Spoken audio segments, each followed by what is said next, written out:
What is up, everybody, and welcome back to the Last Inning Touchdown, the Lit podcast. I'm here with my boy Logan.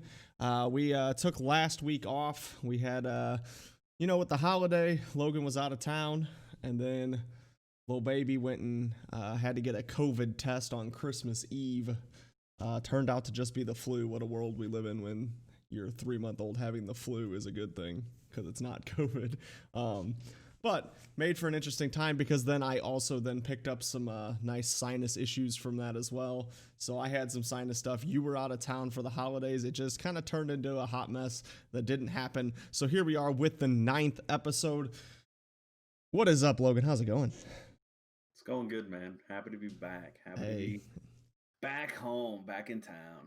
This is the highlight of the week. All right, so it is exciting because we've got a lot to talk about here right off the rip, man. Baseball was popping these last few days. I'm going to mention some of the minor stuff that happened. And honestly, on a regular week, maybe this wouldn't be so minor. But the Rays signed Mike Zunino and Michael Wacha. And the Giants got Del Scafani. So those are some solid little players that can help your ball club. But the big news dropped last night or today or whenever that was. But we had some news before that. So we'll start with the news before that. I know we talked a little bit about this via group chat. The Nationals trade and get Josh Bell from the Pirates. Josh Bell, a guy that struggled in a 60-game season. I mean, he kind of let a lot of people down in Pirates Nation. People were expecting a lot more from him, but I mean, you also got to keep in mind, there is something to be said about that sophomore slump kind of deal. I don't know if it's true his sophomore season or not, but you know what I'm saying? Like kind of after you find a good year of success, that second year is always hard.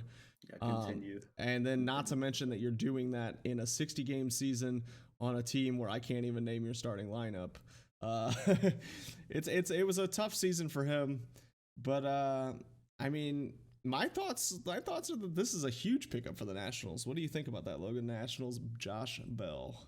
I think it's big for the sole purpose of switch hitter in the middle of the lineup. And one thing that these big hitters always have when they're on bad teams is they never get a pitch to hit ever. And so then you start, you extend the zone all the time. And all of a sudden your strike zone is just massive because especially younger guys. Exactly, because you're sick of walking. You even saw an older guy for the Cardinals do it last year because the Cardinals offense is so bad. It's like going into September, Goldschmidt had like a 5.10 on base, but then he started, what are you doing, dog? Started swinging at everything. And Bell, I don't watch too many Pirates games. I don't think anyone outside of Pittsburgh watched more than like 3 Pirates games. But I just would assume that's what he was doing, probably extending the zone, trying to get things figured out. Like you said, he had a breakout year. It's hard to keep, that second year going pretty good after you have the breakout season. And then he didn't even have a chance to have come out of the slump. So I think it's big. I think because he's got guys around him, it's going to be able to protect, guys like Turner and Soto. And then it's going to protect him as well, having a chance. Winston, make a little more noise next time. But I think it's going to protect him. It's going to protect them. I just think it's a good trade, especially in an NL East that has a clear favorite, and then probably at least two, if not 3, pretty good other teams. So, well, and I think it's interesting too because we kind of touched on it back in episode 8 about the fact that the NL East as a whole seemed to be going all in, and so now the Nationals, who we were just talking about how they really weren't doing anything, but they were still a solid team. Well, now they're making a play too with a guy that could be really, really good for them. I mean, Josh Bell is a stud athlete and a stud baseball player. He just had a tough season.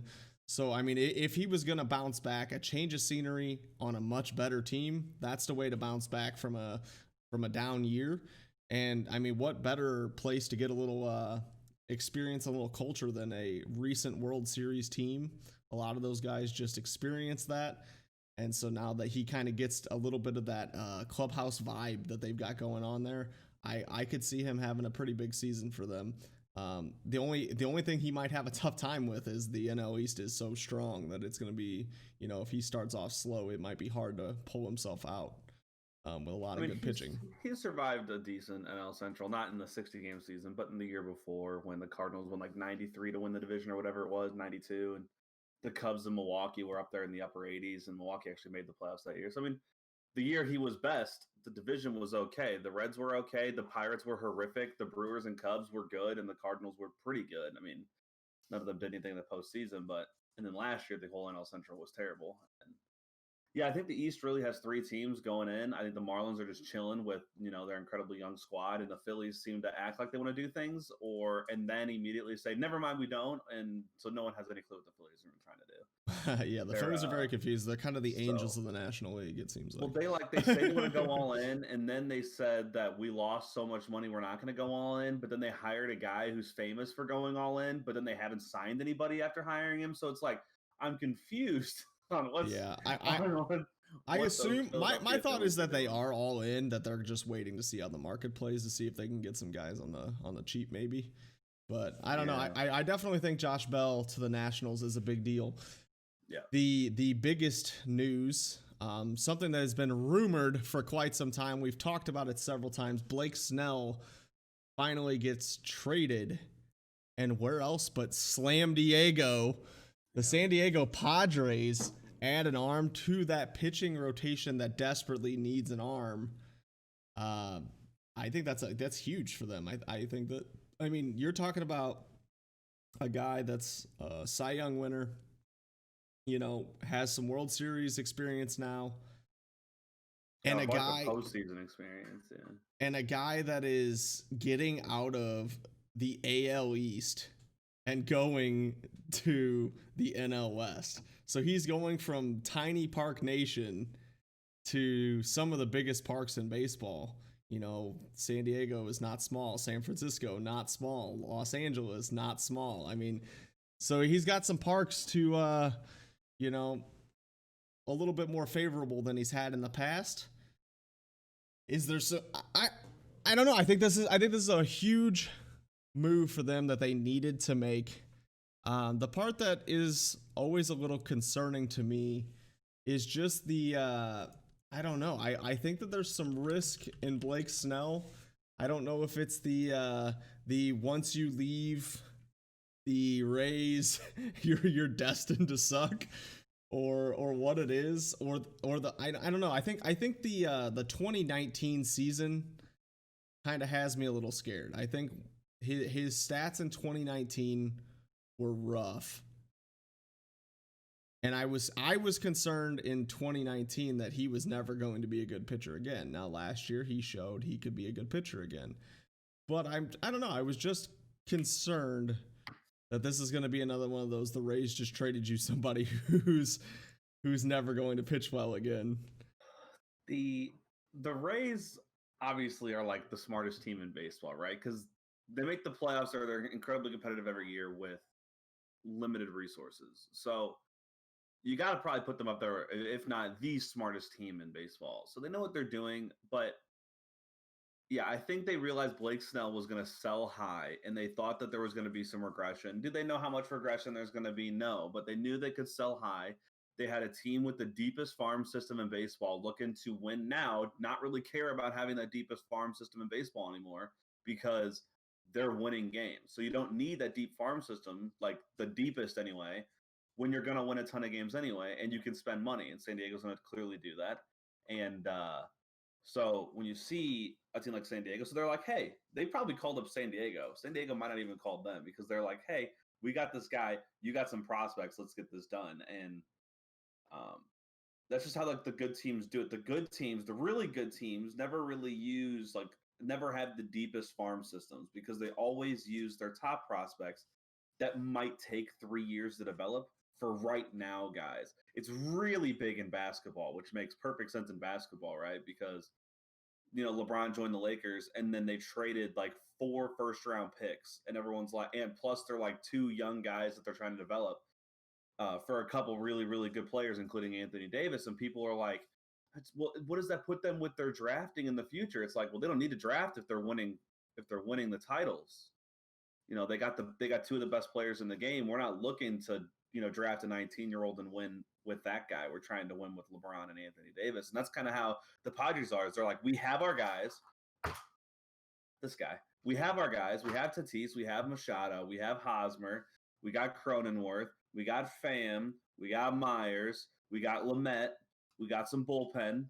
But it's like, what were they missing? And that's what showed in the postseason, even against the Cardinals and the Dodgers, was like the Cardinals didn't have any offense, and they scored a good amount of runs against this Padres team, and that's kind of scary for them. So they said, we're gonna get Clevenger, and then he had Tommy John, and they said, well, shit.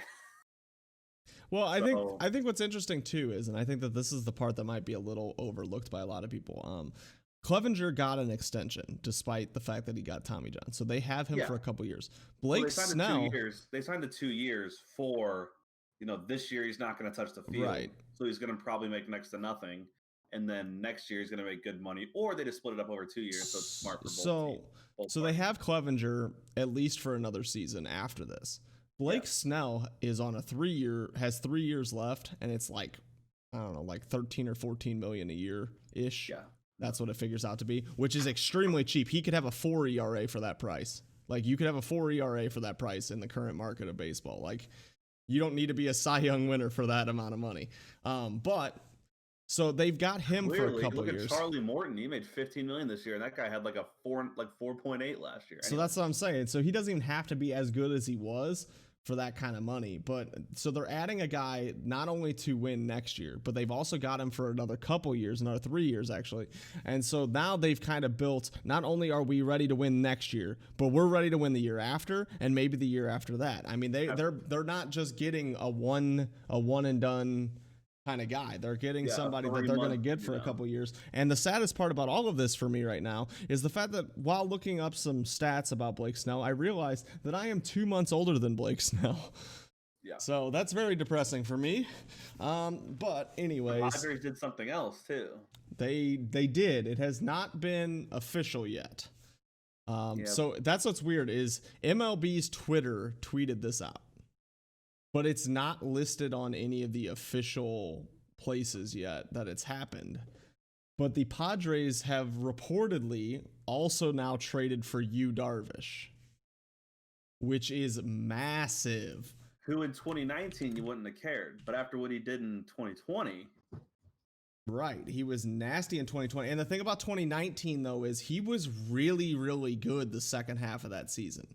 Like really good. Like something clicked at the end of 2019, which is why I was so big on him going into 2020. And now, like we talked about Blake Snell moving out of the AL East, Blake Snell is not going to have to pitch in Chicago as often anymore, which is always a benefit. So, I mean, I do think it's going to be interesting when you add Yu Darvish, Blake Snell, Lamet is a stud. That's 3 stud pitchers, and that's not to mention the fact that they're going to have Clevenger in 2022 on top of the fact that their offense is sick. This team is saying, we want to take down the Dodgers. Like they're not just wanting to be a playoff team. They're wanting to take down the Dodgers. Like they are full force saying, we're sick of the Dodgers winning the division and we're going to do whatever it takes to be the top team here. Like they are full on making every play they can, and it is nuts. It is absolutely insane. I mean, I don't know. I didn't see this Yu Darvish thing happening. I think it's very interesting. Neither did I. I was a little confused at how much the Cubs are in a fire sale. I'm looking at my phone and I have a couple as of 9 hours ago. I got CBS said that it was agreed to. Mm-hmm. So I mean, there's a lot of people saying it's happening. So I'm just gonna call it and say it's happening. But regardless, it's weird the amount of the fire sale, and then now apparently Wilson Contreras is on the market. And then you know what pisses me off is that pisses me off more than anybody, because it's the Logan, Yu Darvish out of the NL Central, and it's well, yeah, but now the Cardinals learned that they can do next to nothing and still most likely be the favorite to win the division because it's so bad. The Cardinals are a good baseball team. They're gonna win 87 games. which is like a good baseball team, but it's not anything that's ever going to do any damage. You're never going to be impressed. And it's not like it's not like a team that has like high upside. You know, if they make the postseason, they got a good rotation or they got a good middle of the lineup. It's like, no, they're just going to win like 83 to 87 games. And then, you know, if they win 90, that'll be exceeding expectations. Well, the Cubs are trading their best pitcher. They might be trading their catcher. They seem to just have zero interest on going out in any of the market or re-signing any of their guys. The Cubs, who are a rich franchise, seem to be acting like they're the Pirates. That's really weird to me.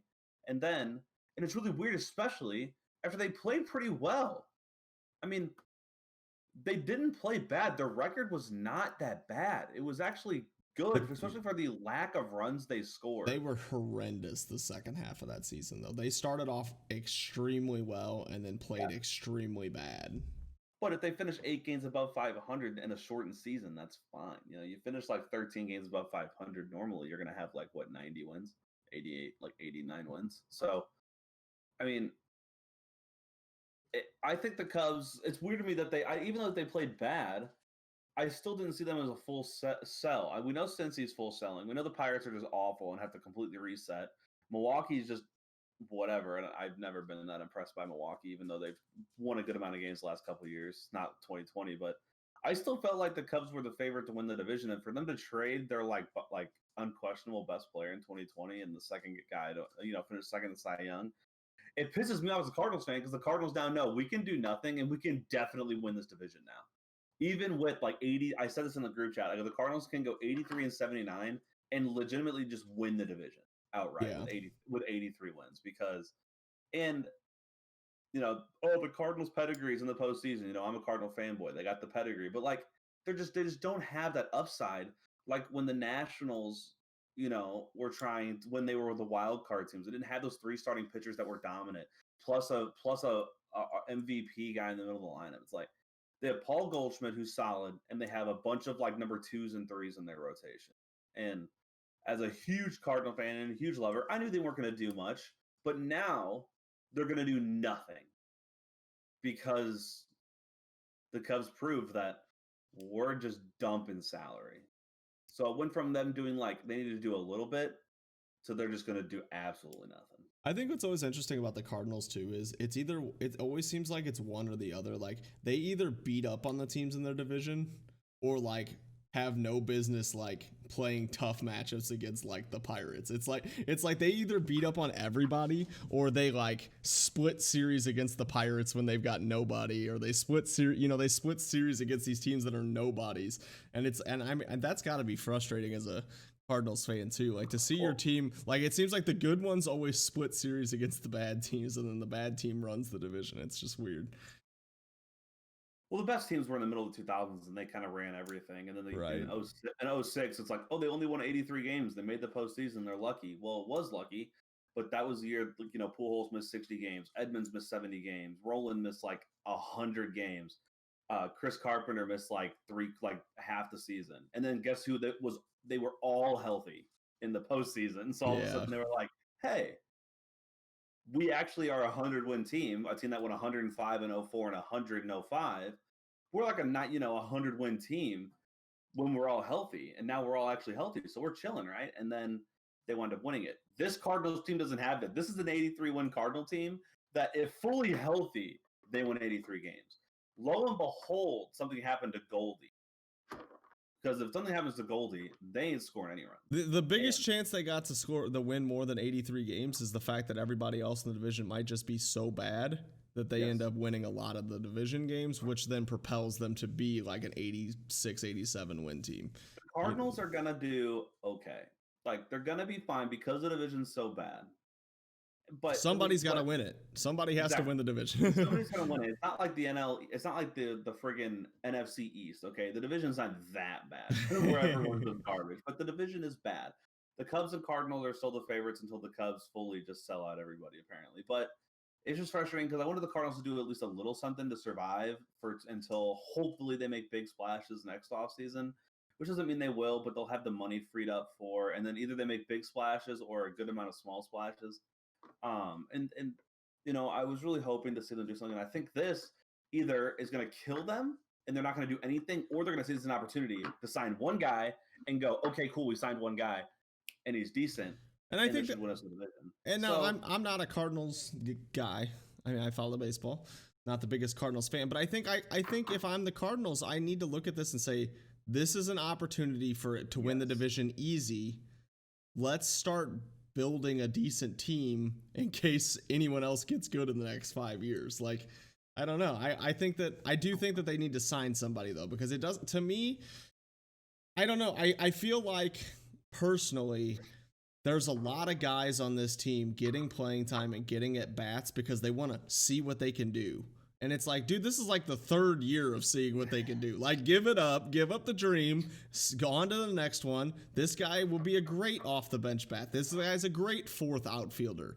But you can't have 3 fourth outfielders starting in your outfield. You know, guys that are your typical like fourth outfielder on your roster, you can't have 3 of them starting every single day. It just doesn't work. And so you got, I don't know, you just got, I mean, you got to do something there. And I feel like for the Cardinals who don't like to make big moves, this is the offseason to get somebody kind of cheap. So do it. Get somebody, make your move, and win your division easily because the rest of the teams are not going to be that great. So take advantage of it and actually put a decent team on the field. The Cardinals make big moves through trade. That's just what they do, and that's just how they've done it. I mean, that's how they got Matt Holliday. That's how they got Adam Wainwright. That's how they got Paul Goldschmidt. You know, they make big moves through trade, which I guess is smart. You know, if you're going to get like a big-time guy and it works, because like when the Cardinals traded Matt Holliday, like the big guy they lost was Dan Herron, who was good in LA for like 2 years, whatever. And, like he was a solid pitcher, but he was I believe Dan Herron is actually on the Hall of Fame ballot right now.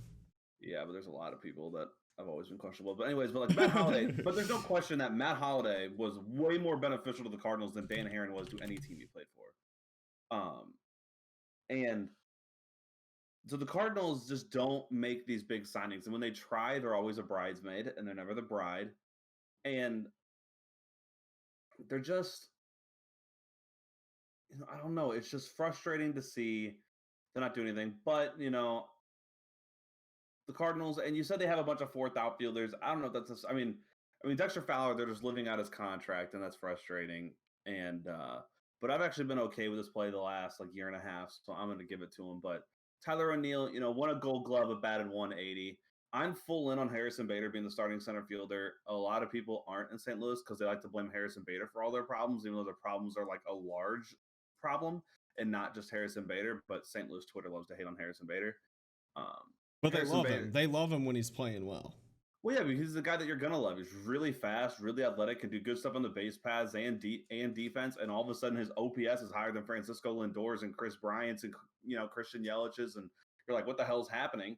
And it's like he's definitely not the problem in St. Louis. Tyler O'Neill, hitting a $180, that sucks. And Dexter Fowler being, making $18 million to not be worth $8 million. And that's a struggle. They're putting a lot of pressure on Dylan Carlson, which is stupid to put a lot of pressure on a 22-year-old. They're putting, Paul Goldschmidt in an awkward scenario where he's like, cool, I finally get to go to a team that's better than the Diamondbacks. And the Cardinals are like, cool, we're like 3 games better than them. And then, the Cardinals seriously don't want to spend money at all, or either Yachty and Adam Wainwright want like too much, because I have no idea why they haven't signed Wainwright back. I have no idea why Wainwright's a free agent. I mean, that guy should be 1,000% signed somewhere. The fact that a guy, it is very interesting, who's an incredibly veteran guy who could help out any team that has a playoff chance, who's had a decent last year and a half, I'll call the last season a half season, but like a decent, year and a half, throws a good amount of innings last year, like during, when the Cardinals had a bunch of double headers, through 2 complete games during doubleheaders. Yeah, the games are only 7 innings, but that still saves, potentially 2 innings of bullpen. He's a veteran guy that can help out literally any team. And he's a guy who's going to sign a 1-year deal that's incredibly incentive-laden. So it's literally the freest deal ever. Oh, if he pitches well, I pay him more. Good.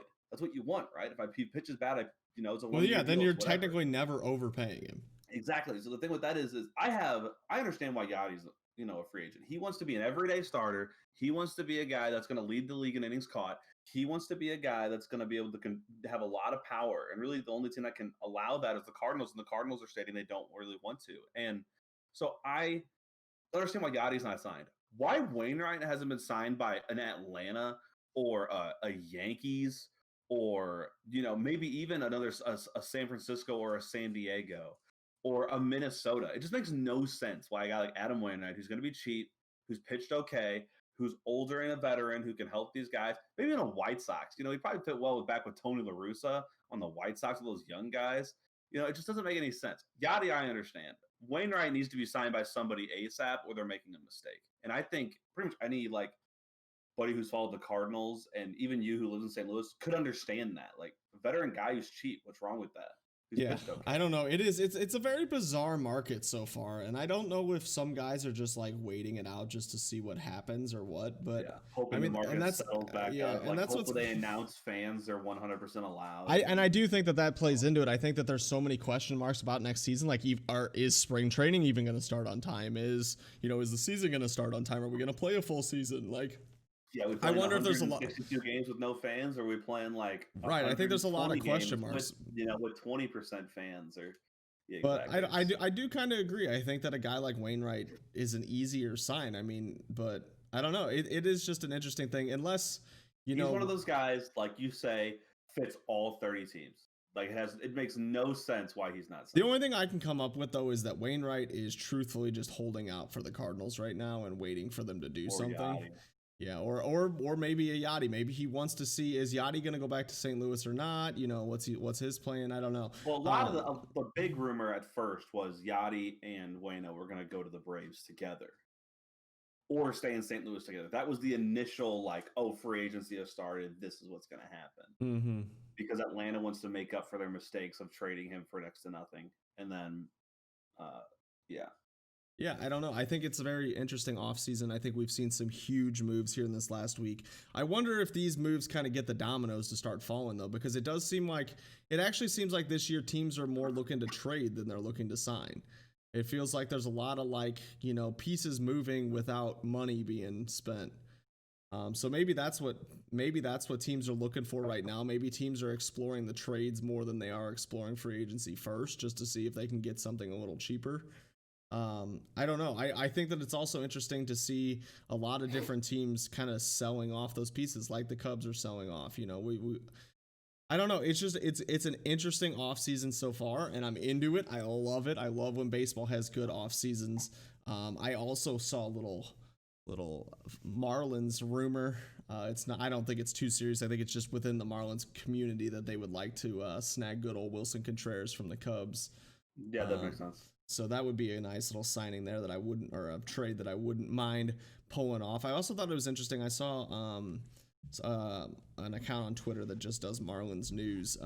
They posted something along the lines of basically saying Blake Snell's trade shows you basically exactly what Pablo Lopez is worth. Because I guess over the last 3 seasons, Blake Snell and Pablo Lopez's numbers are actually very, very similar.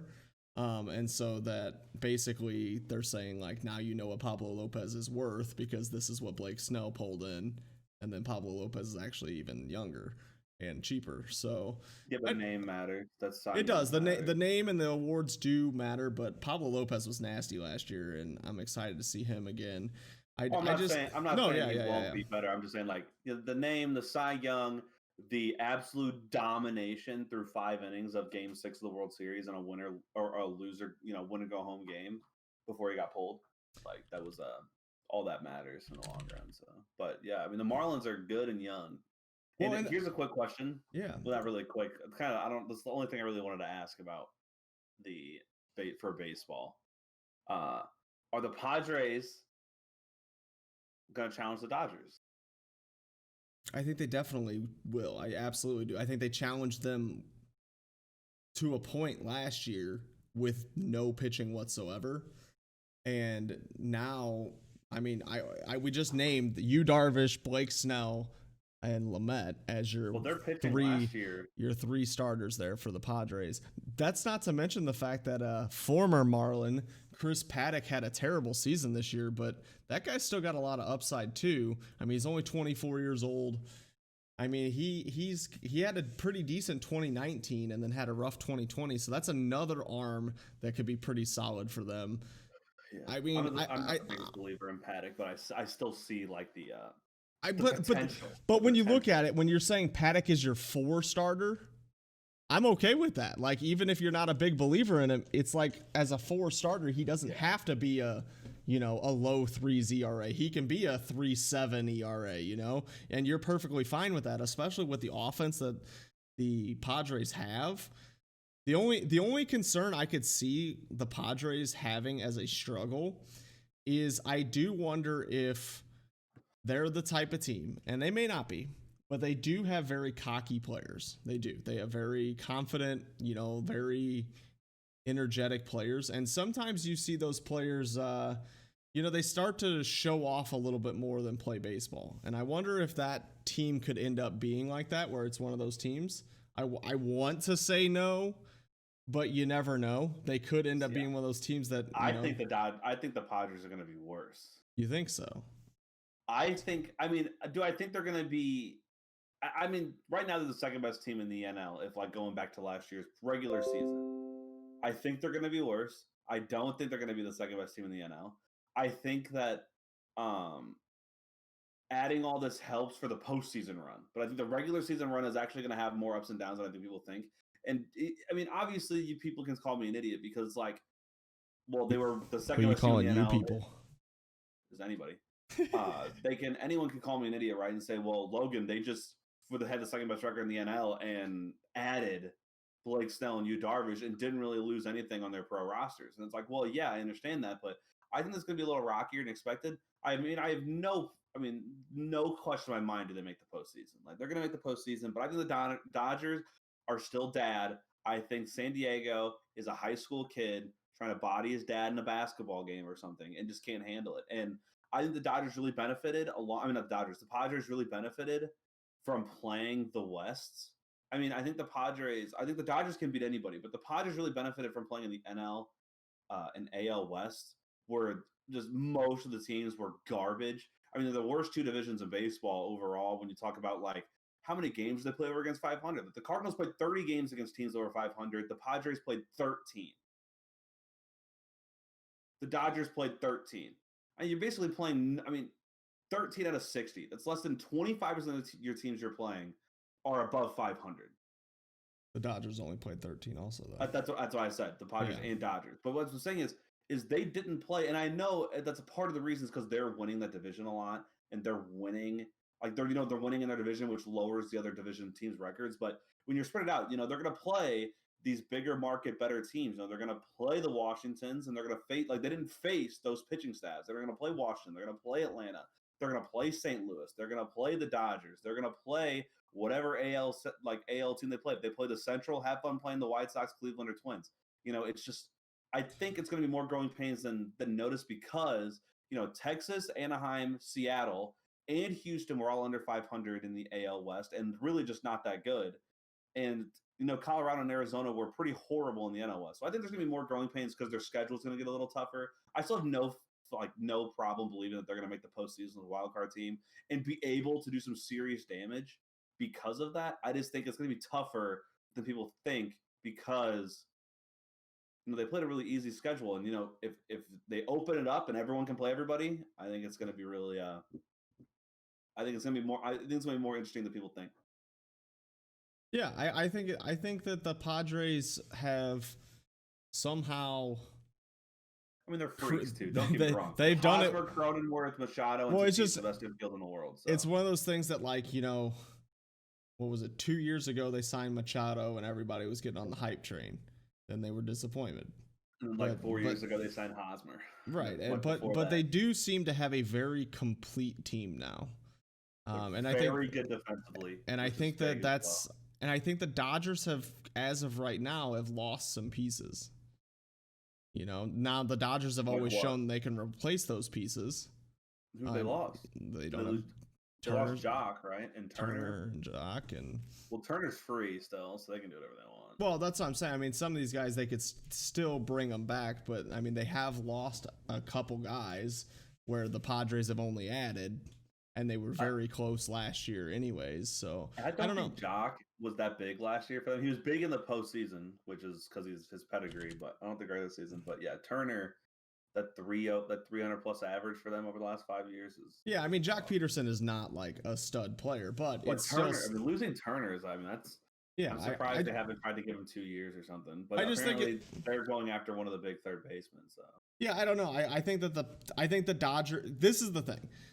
This is the big thing with me is the fact that I think the Padres are definitely going to make a run at the Dodgers, but I think the Dodgers are going to answer what the Padres have just done. I don't think the Dodgers are just going to sit there and say, yep, you know what? That's fine. You make your moves and we're going to keep our team. I think the Dodgers every offseason do something and you're just like, wow, I can't, how deep is the pockets there? Like how many more good players can they get? I think that we're going to see another big splash out of that Dodgers team because they're not going to let the Padres add to their team and then just sit there and say, okay, let's see what we got. That's just not how the Dodgers play. They want to be the top dog, and the Padres say, we're coming for you. I'm excited to watch that all year long. I'm very excited for that.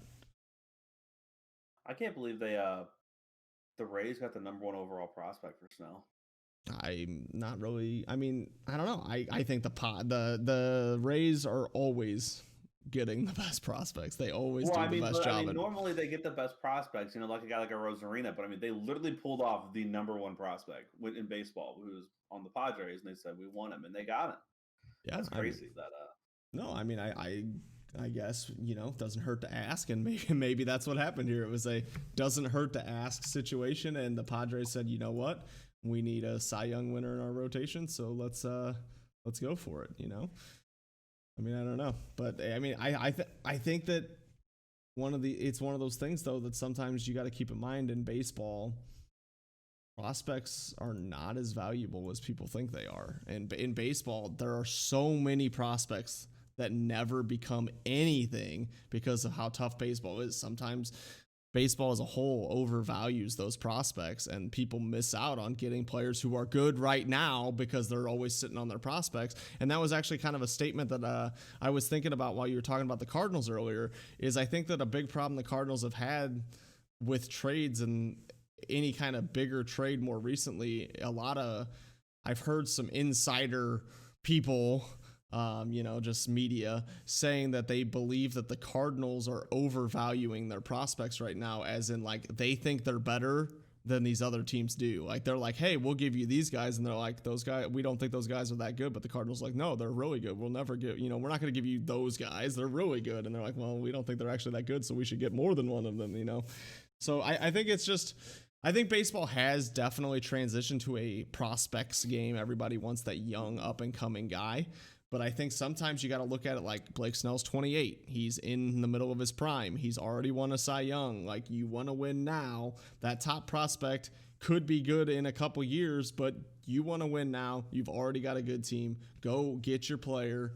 Go win your stuff. Yeah, I'm very. I'm a trade your prospects, but don't cripple your system. That's how I look at it. I'm a big fan of the Cardinals actually overvaluing their prospects right now because, like I said, like when I was talking about earlier about trading prospects, it's like the Padres are trading them because it's like we're ready to win now. We don't need these guys to be good in 3 years. We're ready to win right now. And I think the Cardinals I'm okay with them overvaluing their prospects because they're not ready to win right now. I mean, the Dodgers and Braves and Nationals, if their offense hits anyway, and there's just a bunch of teams better than the Cardinals. Could the Cardinals really make a run and get to the Final Four? Yeah, they did it 2 years ago when they shouldn't have done it then either. But could they really make a run and do that? Yeah, cool. But are they really going to be a contender? Final Four is a contender, but are they really going to be for real? No. So I'm okay with them overvaluing the prospects because I don't think even if they made a big time trade, like the Cardinals got Nolan Arenado, like let's say that was happening right now. Would that really change your position on where the Cardinals are in the National League? No, but also they're the best team in the Central, and they went from 84 wins or 83 when wins. I'm saying what I'm also saying with overvaluing your prospects too, though, is I feel like they believe all of these guys are going to be good, so therefore they're not filling those positions to block their way, and then those guys are just not developing and getting there. It's like the Cardinals are like, oh, well, we don't want to go get this guy because our prospect in the minor leagues. And then it's like, okay, well, where is he then? It's like at some point these guys have to start doing something. I don't know. I think it'll be interesting. I mean, I think that's Yeah. how baseball goes, though. You really don't ever know who's right and who's wrong until someone retires, really. I mean, you don't know Yeah, who's going to be right. I mean, look at Jose Bautista. That guy was nothing, and then in his 30s, all of a sudden became a stud. he had a long You know, successful career. and the Cardinals have been known for having guys that have kind of been nothing, and then all of a sudden, 27, 28 years old, they're major leaguers who are good. Ryan you know. Ludwig was a friggin' all-star. Yeah, I mean And that guy that's always kind of been the Cardinals' frustrating way was we're going to bring up 28, 29-year-olds, they're going to be studs for 3 years, we're going to trade them away, and then they're going to be terrible again. Yeah, they're going to be terrible for everyone else. And so I definitely do understand that. I mean, the Cardinals have right now 3 huge prospects. And so are they overvaluing them? Maybe, because and maybe I'm overvaluing them too, but like the Cardinals are incredibly high on their third base prospect, Nolan Gorman. So they're going to want, I mean, yeah, other teams might not think he's the best, but they do. They're big believers in him, and they've stated that. They're incredibly high on Matthew Liberatore, which I'm always questionable how the Cardinals got the best left-handed prospect in baseball for Jose Martinez. So, and Randy Rosarina, but Rosarina was the other guy in that trade. So that means I feel like the Rays didn't think he was anything special, which makes me fearful. And then Dylan Carlson, who I think everyone has the right. I think anyone really has the right to see what they see in him. But I don't know about it. If it's all their prospects, I don't know exactly what I'm talking about. How many prospects are we talking? Are we talking like the top 20? Or are we talking like their top like 3? Because I think they have the right to believe they're top 3. Because I mean, if I was a Cardinal, if I was one of those 3, I'd want my team to say, yeah, I'm a huge believer. No, yeah, guys, so I think that there's always all over the place. So yeah, it's kind of a question of how deep are they saying when they're talking about they're overvaluing the prospect? Are you talking about are they overvaluing their top 3, or are you saying they're overvaluing the top? But I also think that you could look solely look at your starting outfield. Like they've been trying out players for how many years now just to have a terrible outfield just about every single year. So it's like they're overvaluing their own farm system of outfielders, thinking that these guys are going to develop into major league outfielders when realistically you've got an outfield that as a collective whole is batting like 230 and striking out 100 million times. Like it was not 230. I just totally pulled that stat out of my butt. It was 100% less than that. I'm saying hit like a $178. I know. I'm talking over a collective whole though. I'm not necessarily just saying 2020. I'm saying in general, like over the last couple years, like your collective whole has just not been. As someone great. who has watched them every single day, I think they wanted to commit to Tyler O'Neill and see if he's good, and they did that. And guess what? Didn't work out. Yeah, he's not. He's not. I think they're living with Dexter Fowler for his last year of his contract, and they're gonna say, "Okay, we've paid you a lot of money. Have a nice day." I also don't think he's been bad enough now. He was so bad his first 2 years in St. Louis; it was painful to watch. But I don't think he's been like his last year. His the second half of 2019 in the 60 games. I've been very pleased with Dexter Fowler. Like, do I think he's amazing? No, but I'm pleased with what he's produced. And I mean, compared to when he was legitimately the worst player in all of baseball, you talk about money and stats. I mean, he was the worst player. So I think they learned that Tyler O'Neill is a nothingness and Dylan Carlson should start every day, and then we're going to learn that. And I was happy that they gave O'Neill the shot because they didn't want Ozuna. And I don't think Ozuna would have been as good as he was in Atlanta. Oh, absolutely not. I don't think so at all. So I hated Ozuna in St. Louis. Their outfield. I mean, they blew it with the Rosarina. If he continues to be a star, unless he was just a 2-month star. Yeah, I'm still not ready to say they blew it with a Rosarina. Exactly. You can't say that at all. Even if they traded him, Matthew Liberatore is the number one. I think that baseball. So it's like I think here on the Last Inning podcast, the Last Inning Touchdown podcast, lit podcast here, we are probably the only people telling you that we are not buyers in a Rosarina yet. Everybody else is so on board that train that they are the conductors to that train. And we're like, you know what? I'll drive alongside the train and see where it ends up. Because I'm not sure I'm there yet. I'm not sure I'm ready to say that. I mean, am I sad that a Rosarina went and just dominated when the Cardinals had a guy hitting 170 playing left field? Yeah, but I mean, who says he's dominating for the Cardinals though?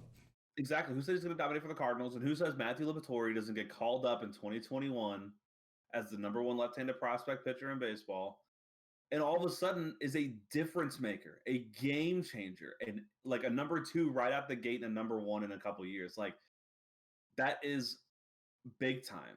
I mean, that is absolutely so. Who says a Rosarina? I mean, we won't know about this trade for a long time. So Rosarina has a good couple years. Like they're both. I mean, a Rosarina is definitely older, so we won't know for a while if this trade really was stupid or smart or anything. Like if a Rosarina is all of a sudden a perennial All-Star, Matthew Liberatore plays 2 pro years, then yeah. I think the frustration though, and I think this is gonna be our last little bit here because we're getting pretty deep into baseball, but I think the one issue that people really have with the trade is the Cardinals pitching staff is always respectable, and their outfield is dog shit, and you traded an outfielder for another pitcher. I think that's where everyone's frustrated is you traded an outfielder for another pitcher when your outfielders are terrible and your pitchers are respectable. But they wanted the outfielder because that's what they feel like they need. But the thing with that is they didn't know Rosemary was going to be good. Right. I get that. I mean, but that's the perspective though, is they see it and they say, even if he's not as good as he was, he's still a lot better than what we have. And our pitching staff is respectable whether we make that trade or not. And I think that's where that frustration comes from. I said they're forced to start Dexter Fowler. They're going to play Bader because he's not even close to as bad as the whole world says he is. They had Dylan Carlson. They had Lane Thomas. They have Tyler O'Neill. They had guys. They just didn't project a Rosarina to come in and all of a sudden be an ALCS MVP. But I think, and this is my last thing. I know I just kind of said that, but with Bader, as you kind of mentioned, if your left and right fielder are good, respectable players, Bader is not taking the heat that he is. Because Bader is a tremendous fielder. He's an okay hitter. But if you had good left and right fielders, A, your lineup's deeper and you're not asking as much from Bader, and B, you're okay with a good defensive center fielder because you say, well, our other 2 guys are good hitters. So it's fine. I think he takes the heat that he's just not that great of a hitter, and neither is anyone else standing out there. The fact that the Cardinals fans are blaming their 9-hitting center fielder is hilariously stupid. He's not like, why are you blaming your 9-hitter? Honestly, when it all comes down to it, you should not be blaming any Cardinals players. Blame the Cardinals front office for putting together that lineup and then asking any of those players to produce. It's that simple. They put together a team that was exactly what it was built for, to be a good pitching, good bullpen, and terrible offense. They did it, and then people are like, why is this happening? You built exactly what happened. Anyways, baseball. Dunzos. So we're moving on to the NFL here on the Last Inning Touchdown podcast, lit podcast, on YouTube, on Spotify. Follow us on Twitter, Last Inning TD on Twitter.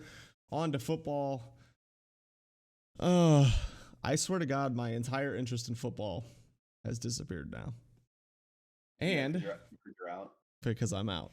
So, for those of you who don't know, because for some reason you have not listened to any of the other podcasts, most of my football interest comes around my fantasy football team. My fantasy football team in the first round of the playoffs lost by 0.05 points, 1 yard. Lost by 1 yard. Got knocked out of the playoffs. Then, to make it worse, not only did I lose by 1 yard, but my genius self said, let's start Cam Akers. He's going to be a stud. He's going to be the next Todd Gurley for the Rams. And you know what? He was exactly that. He was exactly the next Todd Gurley because Todd Gurley screwed me in the playoffs 2 years ago, and now Cam Akers screwed me in the playoffs this year. So he was Todd Gurley, just not the one I wanted. And I had David Montgomery with 30 points sitting on my bench, Josh Jacobs with 20 points sitting on my bench, while freaking Cam Akers is in my lineup with 7 points, and I lose by 0.05. Unbelievable. Tragic. Not to mention, and then, so I ended up losing my 4th place game too, or the 3rd place game also. 3rd place game. Yeah. I mean, I really didn't check my team that much. I kind of lost interest. No, you don't get anything in our league if you win 3rd place. I said, whatever, here's my lineup. And Brandon Ayuk pooped the bed, left Jonathan Taylor on the bench for some reason, even though he's been a stud the last 2 weeks. I don't know. It was more bad coaching decisions. But what's interesting is our championship game. So the team that I lost to ended up winning the championship. So I lost to the champion, which I guess is, if you're going to lose to anybody, let it be the champion, right? Well, he ended up winning by like zero point 0.3 points. So he once again squeaked out a win by like 0.3 points, and the dude started Robinson for Jacksonville. That dude's been out since like Friday, and he never went in and changed his lineup, and he still won by like 0.3 points. It was destined he was going to win. There's nothing I could do. There was absolutely nothing I could have done. Destiny, it was me and Destiny just went right through me. Nothing I could do. Under the rug. Start preparing for next year, I guess. I actually got to prepare for fantasy baseball because that's my next goal, fantasy baseball. We won't even talk about that, because that was another heartbreaking loss in a championship, as I got second place to a guy who never once checked his team the entire season. So fantasy has been rough for me this year, but it's over now. Got a little break. It is what it is. My heart is a little bit broken. But interesting things happening in football, though. Your Washington Football Club released the guy that you said is losing them games. Clearly, they agree with you. Mr. Hoskins has cleared waivers and is now a free agent because he's dog doo-doo. Well, no one wants that contract. Those rookie, quarterbacks make good money in the first round. Yeah. So. And I don't know. Garbage. Absolutely not a good player. I think the other thing that's kind of interesting that we haven't really discussed, or maybe we have, I really don't know what we haven't discussed sometimes, though. It is very interesting because it has officially happened that Tampa Bay's in the playoffs and the Patriots are not. Yeah. So, I mean, does this go for the, was it Brady, was it Belichick? Was it Brady, was it Belichick? So was it Brady the whole time? I don't know. But Cam Newton, I saw a tweet, and it was a screenshot or a picture of the Patriots game. It was during the Patriots game, and it said Cam Newton's daily schedule, and it says wakes up at 4:25 in the morning, like does this. At 5 o'clock he does this. 8 a.m. he has his first sip of coffee, and then the guy quotes the tweet and then says from 6 o'clock to 8:30 throws the ball into the turf. Yeah, dude, it was amazing. Yeah, so definitely roasted. Poor Cam Newton, dude. Unfortunate. The ball into the turf. You hate to see that if you're Cam Newton, but it is interesting that Tom Brady could take some doggy teams there in New England to the playoffs, and clearly Cam Newton could not. Not just to the playoffs; he was taking those teams to bye weeks. He was one or two seeds. So, but I think the real conversation here is: so we're heading into Week 17, the last week of football, right? Unless I'm high. I also show Cam Newton has 14 starts, and that guy's got 5 touchdowns passing. Good. That's really good. Yep. So there's something really interesting happening here going into Week 17. Throughout this podcast, we have made different statements about teams being good, being bad, teams winning divisions, teams not winning divisions. I think the interesting thing that's happening this week is at some point you said the Washington Football Club is going to win that division. Yes. And I stated at some point that I think some way, somehow the Cowboys are going to end up pulling out and winning that division. Both teams are 6-9 going into Week 17. Mm-hmm. We're going to find out this week which one of us is right. It's going to be very interesting. The Cowboys have the Giants and the Washington Football Club has the Eagles. So both of them have winnable games. This is going to be very interesting. In a division where no one wants to win. I believe Week 17 in the NFL is always an interdivisional game. So yeah, it's going to be very interesting to see which one of those teams comes out on top in the division and makes one of us the supreme leader of projections. I don't know, but it'll be a good one. Sure. If you get that right, and I mean, you had Minnesota. You said they were going to win like 6 games, and they went like 5-5 the rest of the way if they lose. So you had that projection right. I was wrong with the Lions. who went what? I think they were like 2-2 when we started this thing, or 3-3. They were 3-3. They went 2-7. Yikes! Uh, Yikes! So yeah, it'll be a fun way to end. I think. Unfortunately, though, for the football schedule, honestly, other than the NFC East, none of these other games are really all that big of a deal. I don't think. oh yeah, there's a lot of big games. What do you mean? I mean, the Steelers Browns is a big game, I Well, guess, but for the like, Browns, but like I mean, they're not like individual games, but every game is like meaningful. yeah. But what I'm saying is like they're not playing I'm saying each the other. exact matchups. Like, there's no Oh, like yeah. real matchups that you're like, Yeah, oh it's wow, not like this Titans, is Colts. it. Like, Yeah, yeah, it's not like and that's Titans Colts for the division. right. It's Like, Saints are playing the Panthers, boring. Like the Chiefs one are cares playing the about that. Chargers, that's boring. Like Titans are playing the Texans, boring. Colts are playing the Jaguars, boring. Like, But once again, like yeah, so they might be boring games, but every game's like important. Like this Seattle game, actually that doesn't matter. But the Rams Cardinals is big. I mean, Colts Jags. I know it's stupid, but big. Titans Texans, stupid but big. No one gives a crap about the Raiders and Broncos. You know, the Bucks playing the Falcons. I don't think that has any significance. The both NFC East games have big significance. The game of the week, the Jets play the Patriots, and then Steelers Browns. Browns, if they lose, might miss the playoffs. Lols.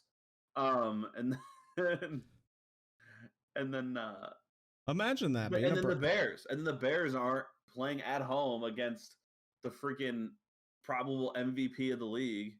And you know, with against Aaron Rodgers. I just wish we had like a playoff spot. I just wish we had a direct matchup that was huge. Like I think that's the thing. I think yes, there's a lot of games that like, matter, but there's a lot of teams playing teams that you're just kind of like, whatever.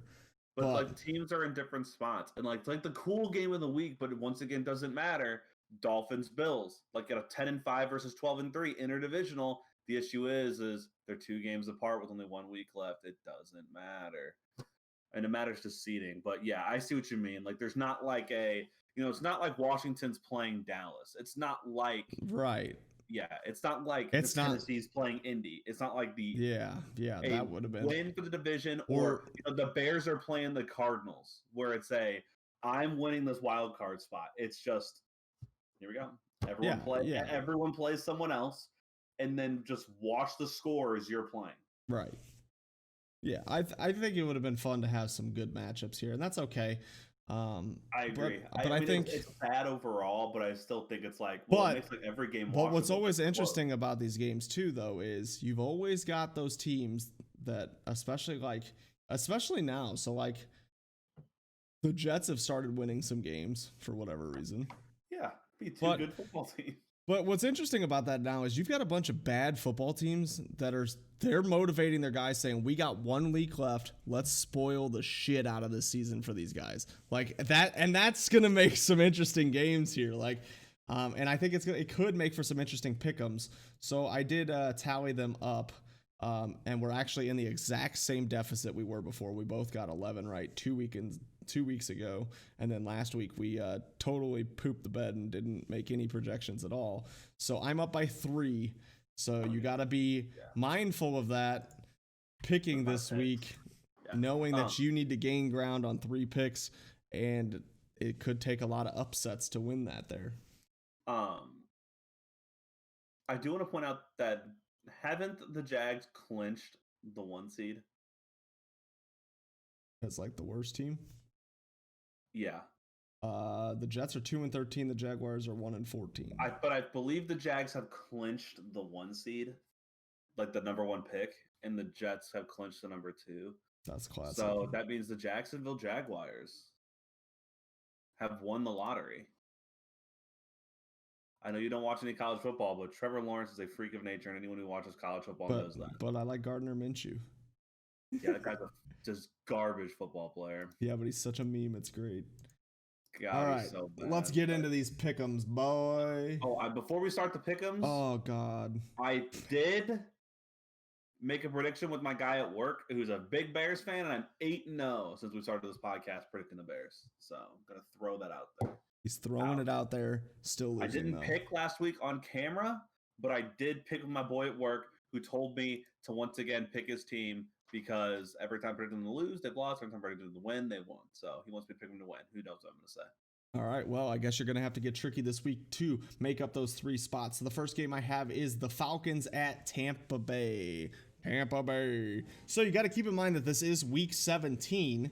So some of these teams may not be playing their starters. So you got to keep that in mind, which could make it interesting.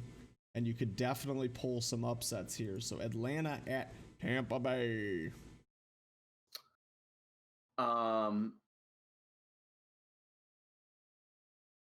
I don't know if Atlanta has anything to play for.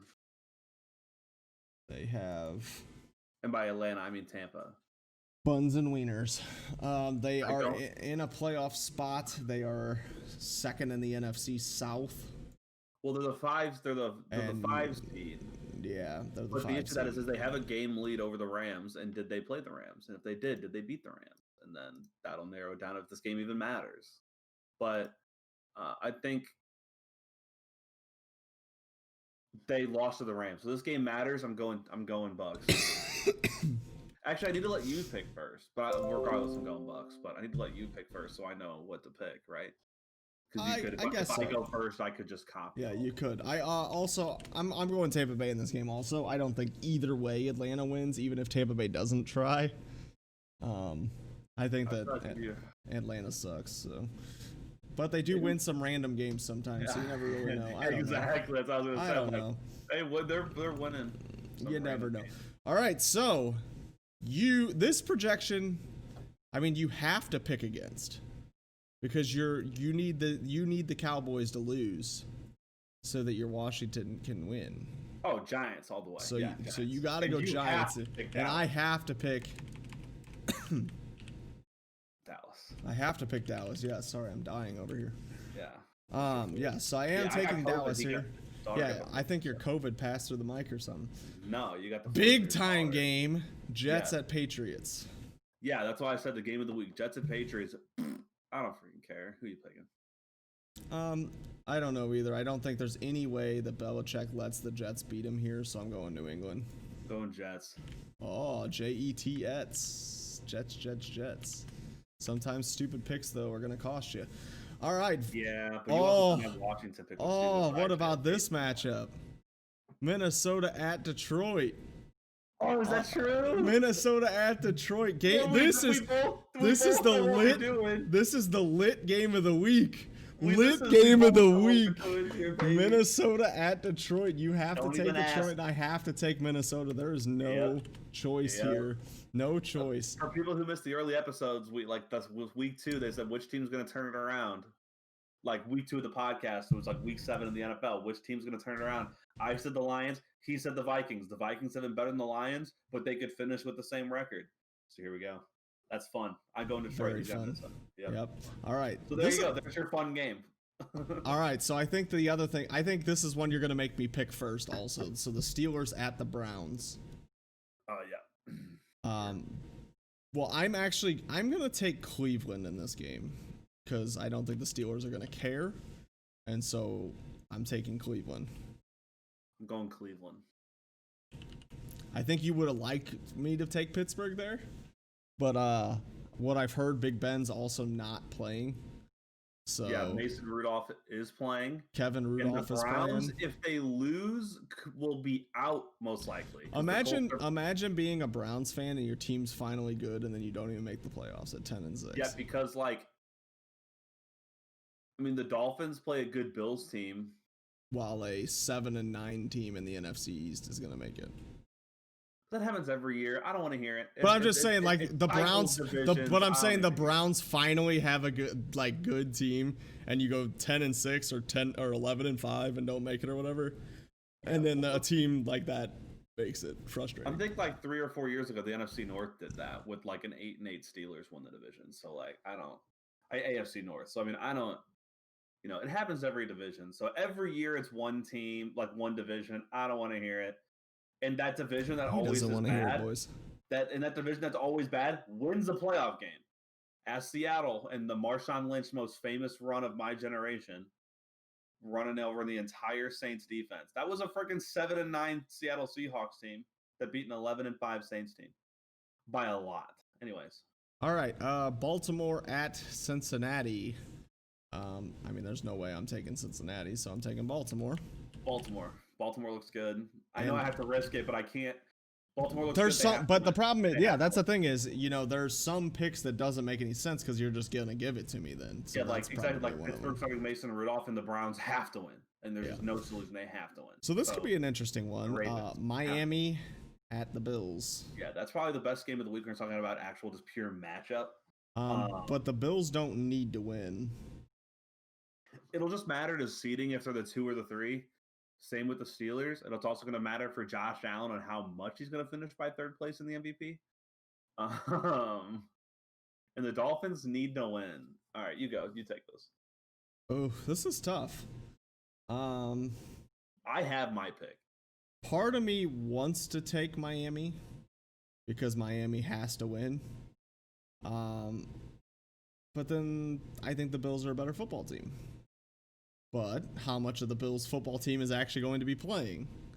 Are they all coming out after the first quarter? Are they all coming out of the second quarter? Are they going to play the whole game? That's tough. Because of buys being the way they are, there's only one bye. Pittsburgh and Buffalo are really only playing for a 2 or 3 seed. So it really just doesn't matter. Yeah. So I think I got to go.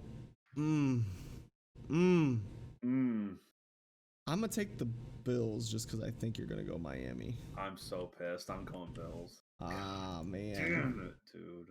How many different games do we have so far? 3? 1, 2, 3. Yeah, there are 3 difference right now. Okay. I need like a minimum of 5. Or a minimum. I'd like 6 different. All right. Seattle at 49ers. I think this is going to be the one I have to do differently. You think so? What is Seattle? Seattle's already in, so they're in. They're playing, because they got a 2-game lead with 1 week left. They're playing for seeding. Gotcha. They're playing for a 2 or a 3. What did the 49ers just get done doing? They lost. They did not. They won. They beat the Cardinals. Wait, unless this is old up at the top here. I'm pretty sure they beat the Cardinals 2 weeks ago. I'm pretty sure the Niners lost last So week. why is that what's showing up at the top at NFL.com? Unbelievable. Is that wrong? Am I high here? I guess they beat the Cardinals. Yeah, they beat the Cardinals. That's right. 20-12. Yeah, I gotta go Seattle here. I'm going San Fran. All right, Rams at the Cardinals. I'm going Rams. Even without Jared Goff? Who? Yeah, I don't care. Whatever. Jared Goff's whatever to me. That Rams defense is the difference maker to me. And then, is it even a defense, or is it just Michael Brockers and Aaron Donald? What's the difference? And Jalen. That's all you need. So I'm going Rams here. I gotta Google something real fast. Oh my goodness. LA Rams backup quarterback. Yikes. When I Googled LA Rams backup quarterback, it pulled up all the St. Louis Rams backup quarterbacks, and Ryan Fitzpatrick, Case Keenum, Nick Foles, AJ Feely, Austin Davis. Well, that's something for you. John Wolford. Who? Exactly. Well, I took him, so do you want to take against him? The Niners. You're like, oh, where'd he go to college? Google. I was actually looking where he went to high school. No, you didn't. Yeah, Bishop Kenny High School. Okay. All right, so dude, I just like throw out names here and beat you, and you're like Googling everything. You're like, what's the weather forecast? What's No, that was only I only Googled the weather one time. What color polos are they wearing to the park? Are they dressing up nice? How bad's the traffic gonna be that day? And I'm just like, I'll just throw this out here. What was my other one? I only used one. It was New England. I know I did it with New England, but I did it one other time too. I don't know. Just tell me who's gonna win, the Cardinals. I'm gonna go Niners.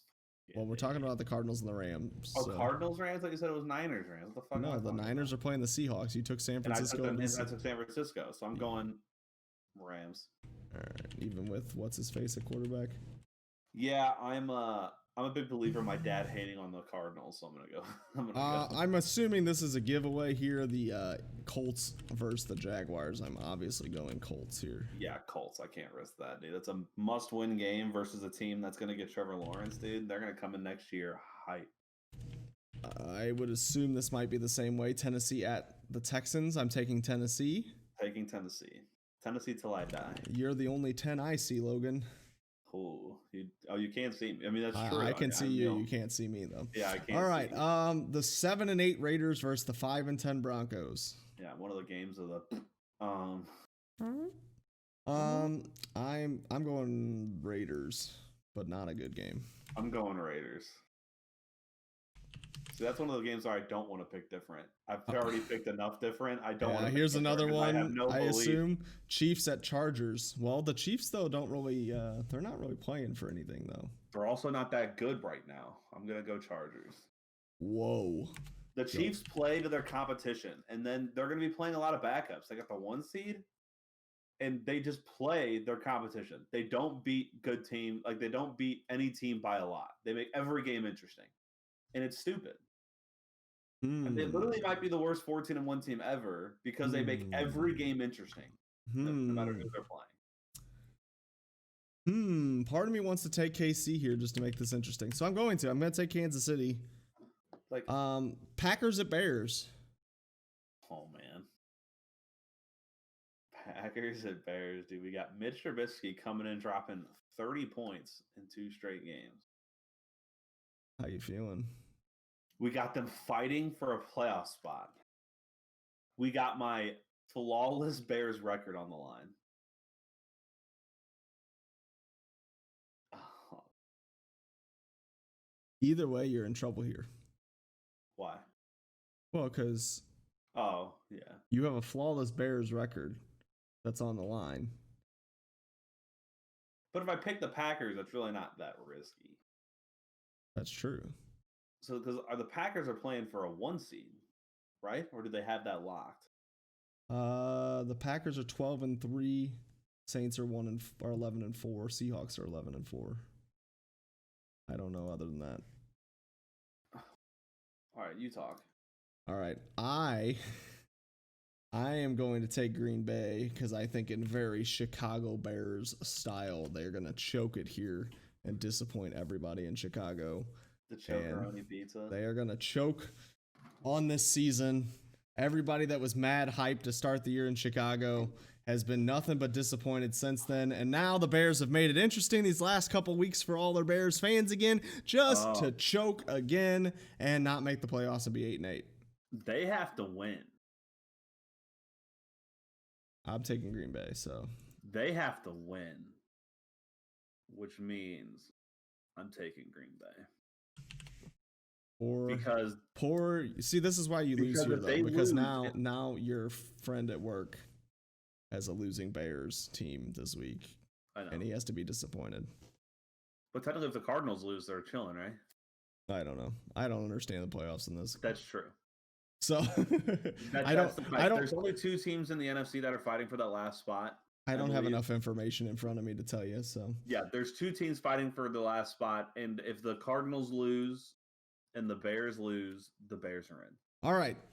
Saints at Panthers. Saints have to win.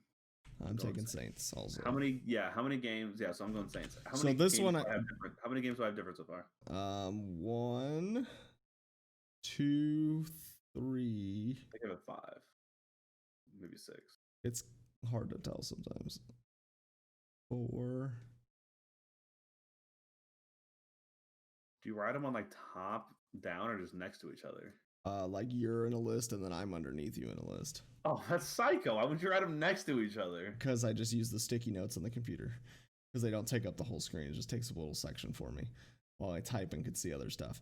I don't know. It's like 4 or 5. But this one we can go opposite directions. So Washington versus the Eagles. And I'm going to take the Eagles. Oh, well, I have to go Washington. Like, there's just no chance. Well, I have to take the Eagles, though, because I need Washington to lose so that my prediction of the Cowboys can come true. So both our NFC East predictions are different because we have to. Basically. Yeah, so that's going to be a little fun little thing there. We've got quite a few differences, which means we're going to have... This is probably our most different week. So Probably. It's either that Logan's going to have a big comeback or Jason's going to win by friggin' 8. I'm going to win. You tend to choke, though, so Wow. In fantasy. Wow, so this isn't fantasy. This is projecting which team's going to win. Yeah, and I got this on lock, boy. I mean, your projections on if Josh Jacobs or, Cam Akers were going to be good were wrong. So apparently. But that's fine. Apparently, my fantasy choices, I overthink. But see, that's the thing is I don't think about these picks at all. I overthink my fantasy lineup like crazy. Hopefully. I overthink my fantasy lineups like crazy. Where this, I just look at the two teams and I go, this team. What do you think about me calling the Chiefs overrated? I think that would get a lot of hate from a lot of football fans. Panthers. They beat the Panthers by, this is in a row. Beat the Panthers by 2, beat the Raiders by 4, beat the Bucks by 3, beat the Broncos by 6, beat the Dolphins by 6, beat the Saints by 3, beat the Falcons by 3. They play their competition. They play it a little better to where they always win. And it's a ballsy situation. So, I mean, I'm aboard of the Patrick Mahomes could be the greatest thing since sliced bread train. But it's just questionable. Winning every game, that's stress. Having to go game-winning drive after game-winning drive. They're like the reverse Chargers. Yeah, they are. 100%. The Chargers have all the games like that. They just lose them all. They lose them all. So that's why the Chargers are going to lose to Kansas City. Yeah. If you really care, by the way, that John Wolford, the backup quarterback for the Los Angeles Rams, went to Bishop Kenny High School. So. Yeah, you said that, but where did he go to college? Did he not play college? Wake Forest. Pardon? Wake Forest in the ACC. He was a demon deacon. Oh, that makes... I don't know what that means. a demon deacon? Yeah. Is that like a demon church official? Isn't that what a deacon is? I got no clue. They lost to North Carolina. They lost to my college football team this year. That's all I know. What is a deacon? Dude, I don't know. Deacon. DECAN? DEACON. DEACON. Gotcha. Yeah. That is It is a Catholic Angelic Orthodox church. It's a minister. That's what I would. I told you. I thought it was like a demon church guy. I would have guessed church, but so he's a demon church guy. Yeah, got it. Makes a lot of sense to me. Makes a lot of sense if you don't think about it. Hey, I do want to give a little shout out that I didn't think about. Justin Herbert has the rookie record for touchdown passes. So yes, shout out Justin Herbert. Who did he just pass? I don't know. I don't know anything about it. I just know he took it. Yeah. But anyways, do you have anything else you want to add to football before we move on? Go Titans? I don't know. All right, we will wrap up football right here. Let's go St. Louis Rams. Oh. All right, so we're moving on to our Overwatch discussion here on the Last Inning Touchdown podcast, the Lit Podcast with my boy Logan on Spotify, YouTube, and other podcasting services. Find us on Twitter at Last Inning TD on Twitter. That's our handle. What up? All right, so not a lot happened in Overwatch League as far as signings or anything like that. I apparently deleted my sticky note for what did happen. So Excelsior signed. The Excelsior, yes, is the only team that did anything. I think they signed 3 guys, but Ivy was the big one. They signed Feather. Yes. Feather, Ivy, Flora, and Guan. Yeah, that dude. I know of Ivy. Same. Yeah, so New York Excelsior is adding some B tier talent, maybe C tier, I don't even know, like low tier talent, I guess. I don't know. It is what it is. But speaking of tiers, that is what we're gonna do today. So we are switching up a little bit. We're gonna cry. Like or not. We're gonna make a little tier list. So I found a tier list on. I didn't find. I did. I found a different tier list, but there was something that popped up on YouTube or on Twitter, and I sent it to Logan. Said we should do this ourselves, and so I have brought up a tier list. Can you send me the link? I guess. I mean, I can just explain it to you. It's very simple. Well, I know what it is. I just want to be able to see it. so I can like copy what we're doing. Yeah, that's fine. Yeah, sure. Whatever, Logan. It's gonna be difficult for tier lists if I can't see any of the people we put in the tiers. When we get on character 18, I'm gonna go, what the hell's happening? All right, there you go. All right, I got you the list. It's sent over to you. Oh, it's in the I see that Discord. All right, so and everybody just watched me send it to you. So whatever Nick just said, really long, everybody saw it. Shout out everybody in that group chat. So this tier list is just S, A, B, C, and D tier, and we are going to rank how much we respect the people that main. How much we respect the people that main these characters. Can we add a tier? Sure. What would you like your other tier to be? I don't know how to add a tier. I broke it. Yeah, I don't know how to. Oh, here we go. Add a row below. Hit the little settings. Yeah. All right. Yep. Oh, not working. Oh, messed me up again. What do you mean? It won't let me type. Every time I try to type, it kept disappearing. I got it instantly first try. So don't talk to me. All right. So S to F. E, you don't count. All right. So, I'm hoping yours is in the same order as mine. So Ana is up first. How much do you respect Ana mains? Ana mains. Probably A tier. Okay. Because they can be big to win a fight, but they're not really going to be like big medals. It's really hard to get gold healing. You're never going to get gold damage. But it's about those sleeps and those nades. So it's kind of like you're sacrificing your stats, but can make the big play type thing. So I'm a big fan of playing Ana, and I suck at every character in this game. But I'm gonna put her in my A tier. So I also was wanting to put Ana in A tier. So this is the reason why I respect Ana players. Ana is huge on positioning. If you are out of position, you're dead.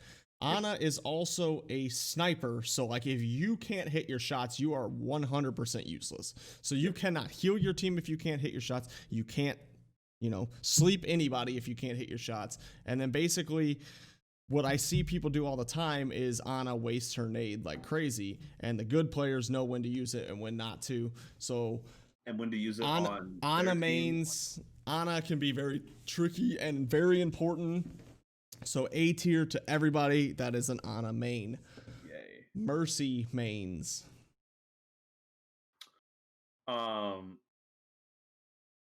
You take this one. Okay. I'm going B tier with Mercy. And the reason I say that is because I give a little bit of credit to anybody that plays Mercy, because like you have said, like I'm full on only focusing on keeping my team alive, and that is what it is. At the same point, I'm saying you are only focusing on healing and only helping your team in that way. So like, I don't know. And it's not like the most like, yeah, the skill of flying around a lot and like avoiding stuff is like a thing, but like it doesn't really take any other, like, you don't have to be super accurate. You don't have to be, so I respect the people that play her a lot and play her really, really well, but not at the same level that I do like somebody that takes a little more like, I don't know, technical skill, I'll say. See, I pretty much agree with everything you said, but for those reasons, I would personally say we should probably drop her down a tier. Okay, I can agree with that. So for the sake of this, we'll drop her to C. And as we discussed, maybe exactly what you said. She could. I just wouldn't put her. She's kind of like in this, like in between a B, C. So we'll think about it. As we discuss other players, we will discuss what we want to do with. Get out of here. What we want to do with that. He does that. That's the second time he's done that, hasn't it? All right. So we have Mercy at a C tier. So we have Ashe. How much do you respect the Ashe player? I think Ashe is fine. I think she's in a really good spot. I think that's the character. I know.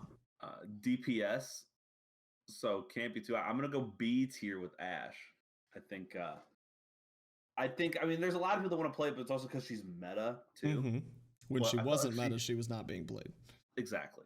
So, but I respect the skill because it's like in between. It's like the sniper. It's like but it's like a sniper with iron sights or a red dot. It's not like anything crazy, but you can spam it.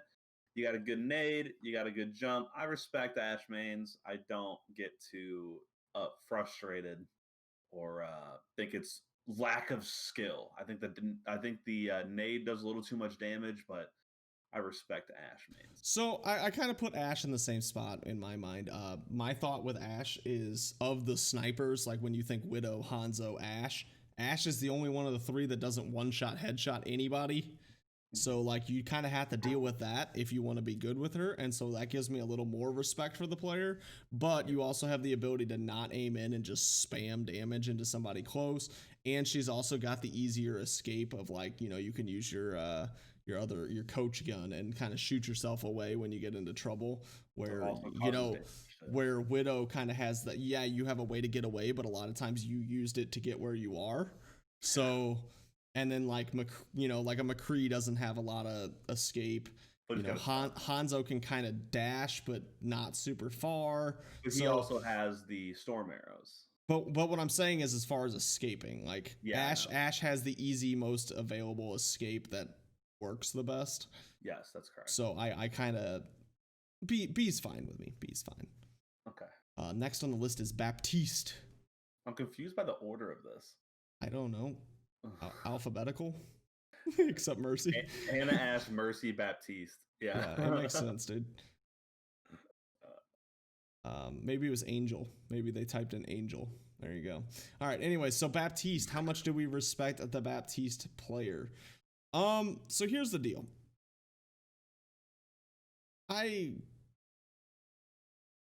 Baptiste mains, not the character Baptiste. Baptiste mains. I'm gonna go ahead and put you at like a D. And here's why. Here's why I don't ever respect. I don't respect my Baptiste mains, because A, most of them are playing Baptiste because they just want to do damage. B, most of them are terrible at dropping that immortality field. Oh my god, how that was an A. No idea. They have no idea when to use it. They have no clue when to use their immortality field.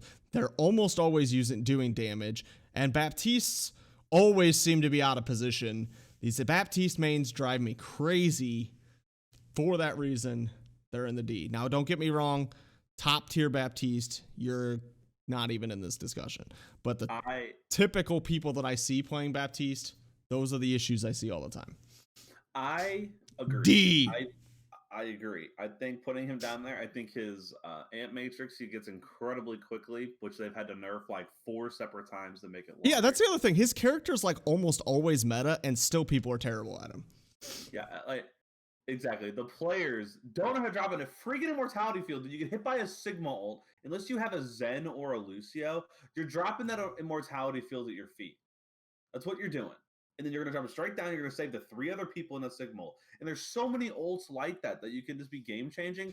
But for some reason, you see a tank get into a little bit of trouble, but they're not even going to die, and you waste it. And then you have like 23 seconds to burn with this thing that we hope Genji doesn't ult. Well, and then I see the Rhine charge, and then they go to throw the immortality field to protect him when he charges, but then they didn't throw it far enough, and he still dies. Yeah, it's like you completely wasted it. Our Rhine's sitting in the dove, so then he blew it, and then you wasted a 24-second cooldown thing. And one of the best cooldowns in the game. Yeah, absolutely ridiculous. Bastion mains. Bastion mains. Ugh. I have absolutely no respect for Bastion mains. None. F. My first F. And here's why. Because 99% of these Bastion mains do not move. They sit in one spot and they just move their mouse and hold left click. Now, don't get me wrong, the few times I've played Bastion, that's exactly how I play, and I shred the other team because they suck and don't know how to get on me. But I can't stand it. I don't understand. It's not fun. It's not fun to just sit there and shoot at people with your 8 million bullets and your 8 million damage and your self-heal. Screw you, Bastion mains. Screw you. Well, at our ranks where we tend to play with super. Screw you, Bastion mains. Bastion mains is an F tier. But the higher ranks where Bastion's like one of those characters to be incredibly successful, like it's hard to be successful on. They probably actually have a little more respect up there. But Bastion main for our skill level, F tier. F tier. F tier. Also, F to pay respects to our team that doesn't know how to attack anyone. Here we go again. Ball. I'm going right back to the F category. The ball mains. Let me tell you about the ball mains. I'm switching back so you can see my face. The ball mains.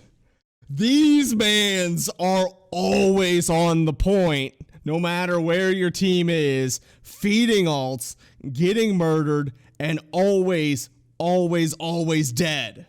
Ball mains, dude. These guys are the worst.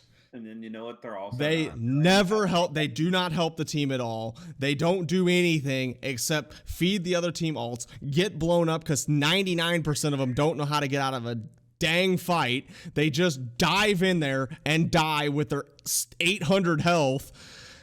And then the whole team ults me, and I'm done for. Not to mention, do they not play with any of their other tanks? There's not a single tank that Ball's like, hey, let's work together. And no, it doesn't happen. Ball mains, screw you. You and Bastion mains go get in a game together. I loved that. That was awesome. Ball mains, A tier. No, I'm joking. I hate, like the ball mains at our level are too stupid.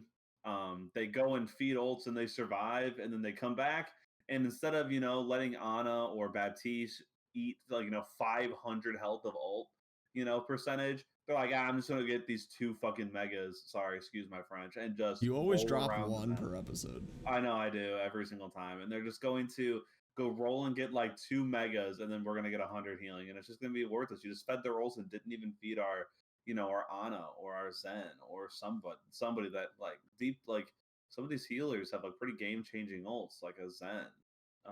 So yeah, I'm agreeing. I can agree with the F tier, especially at our level. And for Ball's kind of meta right now, and I hate life about it. So this one, I'd feel like the vocal people of the Overwatch community would put Brigitte in F tier. There's a very vocal group of people that would put Brigitte in F tier. I'm not a Brigitte in F tier kind of person. Neither am I. In my Overwatch experience, because this is our rankings of how we feel about them, Brigitte don't play upper ranks. Brigitte has not been a huge difference maker in any game I've ever been in. Do I think she's a hard hero to play? Absolutely not. Do I think she's a difference maker? She hasn't been. So I'm going to give her a D tier. I'm giving her a D. That low. I thought you were going to put her higher. No, because I don't think she takes any skill to play. So I don't have any respect for your skill. Only skill for Brigitte is surviving at our ranks. So I think I don't really have any. Else is so easy. I don't think that she has any real skill, but I don't think she makes. They don't. No one. I'm not like, oh my god, I got a Brigitte main on my team. Like, I don't really care, but I don't really respect it. D. I'm okay with a D. I was gonna go C or D, so I'll go with D. That's fine. Junkrat mains. Junkrat mains. I'll take the reins on this one. I think Junkrat is an incredibly high skill character. No, okay. So Junkrat has, it's impressive if Junkrats can, good Junkrats can survive close range gunfights. But besides that, it's a pretty skillless character, just kind of lobbing nades, damaging shields, getting a random pick on accident as you freaking hit a tracer who was at 100 health left. So it's low skill. So can you repeat one more time what the exact thing we're saying? How much do you respect the people that main them, that say I'm a Junkrat main? I think, and you might put him a little lower than this. I could put him in B or C. Hi, Winston. Okay. I could put him in B or C. Because he really doesn't frustrate me. He's not something that's super overpowered. I'm like, oh my god, if Junkrat wasn't broken, I'd be able to play well. And I'm mad at the players for playing this broken character. Like, no, he's chill. So it's hard to survive close range gunfights. You really don't see that many mains of him. I could go all the way to B tier, but I'll let you make the decision. I think you're I also was B or C. I was also in the same category. I was kind of thinking C because of the. I don't think that there's. I mean, don't get me wrong, and so this is the disclaimer. Every single character, there are people that are nuts at this character. Absolutely. But there's a Pharah that's like top 5 DPS right now. But as far as the general person that says I want to play Junkrat a lot, I think that Junkrat's not a super high skill character, but I think that he can be played very, very well. But I don't. Junkrat is another character that when I have him on my team, I don't really care either way. But I do know that he does have a little bit more skill with his movement abilities, his ability to one shot. With combos, like when he combos to one-shot things. So there is a little bit of skill. So that kind of makes me put him in the middle of a C. I could probably be convinced a little higher, but C is fine. C is where we're at. Roadhog main. I feel like, I don't know if I should talk on this one because I feel like I'm going to offend you. I'm going to put him incredibly low. Okay. So Logan here was known as a Roadhog main, and maybe it was just not by choice. But I can tell. So a long time ago when we were playing Overwatch, before they had these separate tiers in ranked, where you have your different rankings for each character. It was just like, oh, you had one rank. Didn't matter what role you played. Hog was never meta when I was doing it, but it was just the character that I was best at, and I could make game-changing plays. And just like Jason said, everyone's nuts with the character. At the time, I was nuts with this character, and by far, I have my highest peak with him. I think it's probably around like 2,700. So if you look at my game, like my hours played, Hog is way above everybody else, and that's not because of the current meta. I barely play him in the current meta because of how much I played him before. But I don't think it takes so much skill, especially anymore with the amount of damage they added to him. I mean, he can eat an insane amount of damage because he's got 600 health, and when he's healing him using his self heal, he takes reduced damage during that time frame that gives him almost 1,000 health, and then plus he can obviously be healed just like anybody else, and so it's like 1,000 health. That's nuts.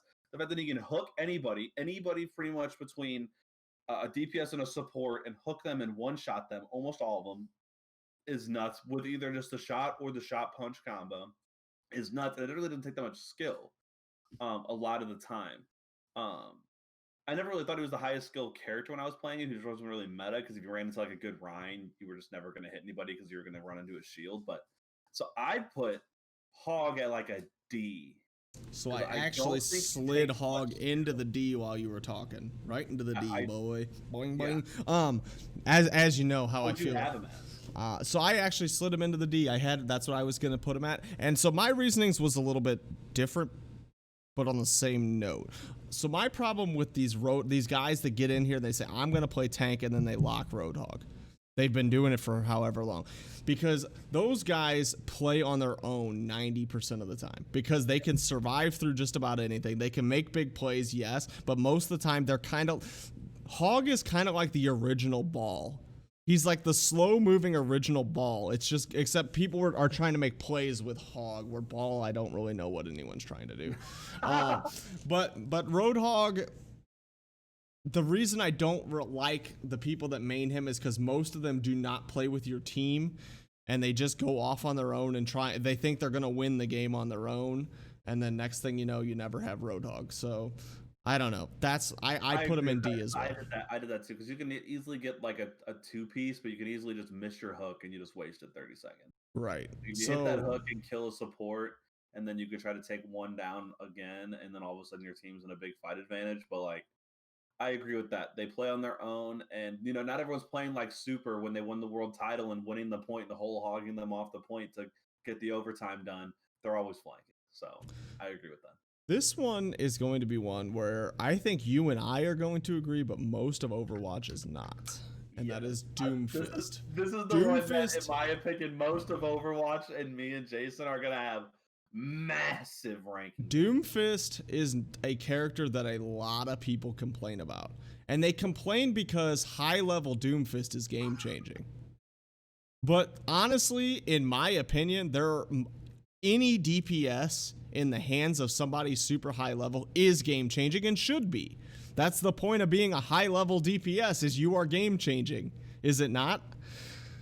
I'm just saying, but Doomfist to me takes a ton of skill and practice to be very good at and to be that game changing Doomfist. So to me, that's easily at least one of the top two, either S or A.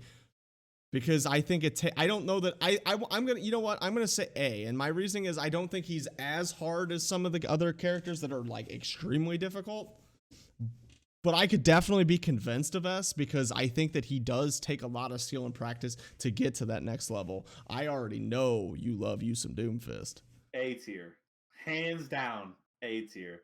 I won't go S tier because there's some luck in it, just hitting those punches. You get one punch, whatever, hit a wall, blah, blah, blah. But I definitely think, especially around like our skill level, you don't really see too many like that, like really good Doomfist, because if they were good, they'd be higher because the character has that, like, it's got a big skill gap. But once you're good, I'm sure you're going to rise pretty quickly because of just the game changing plays you can constantly make.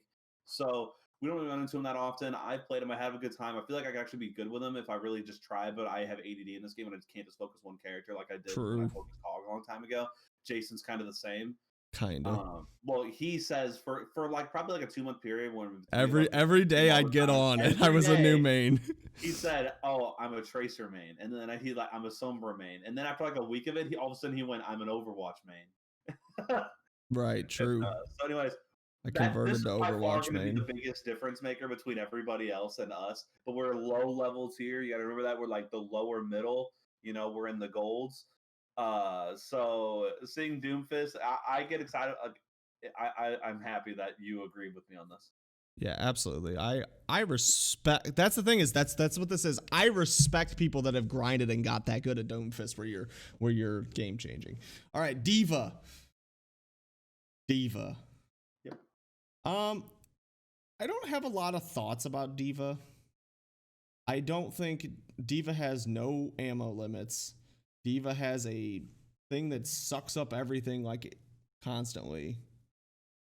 I don't know. I'm giving D.Va a D. I think most of the people that lock D.Va do not use her stuff correctly, and they kind of just feed a little bit, and they don't really make a huge difference. They just kind of exist.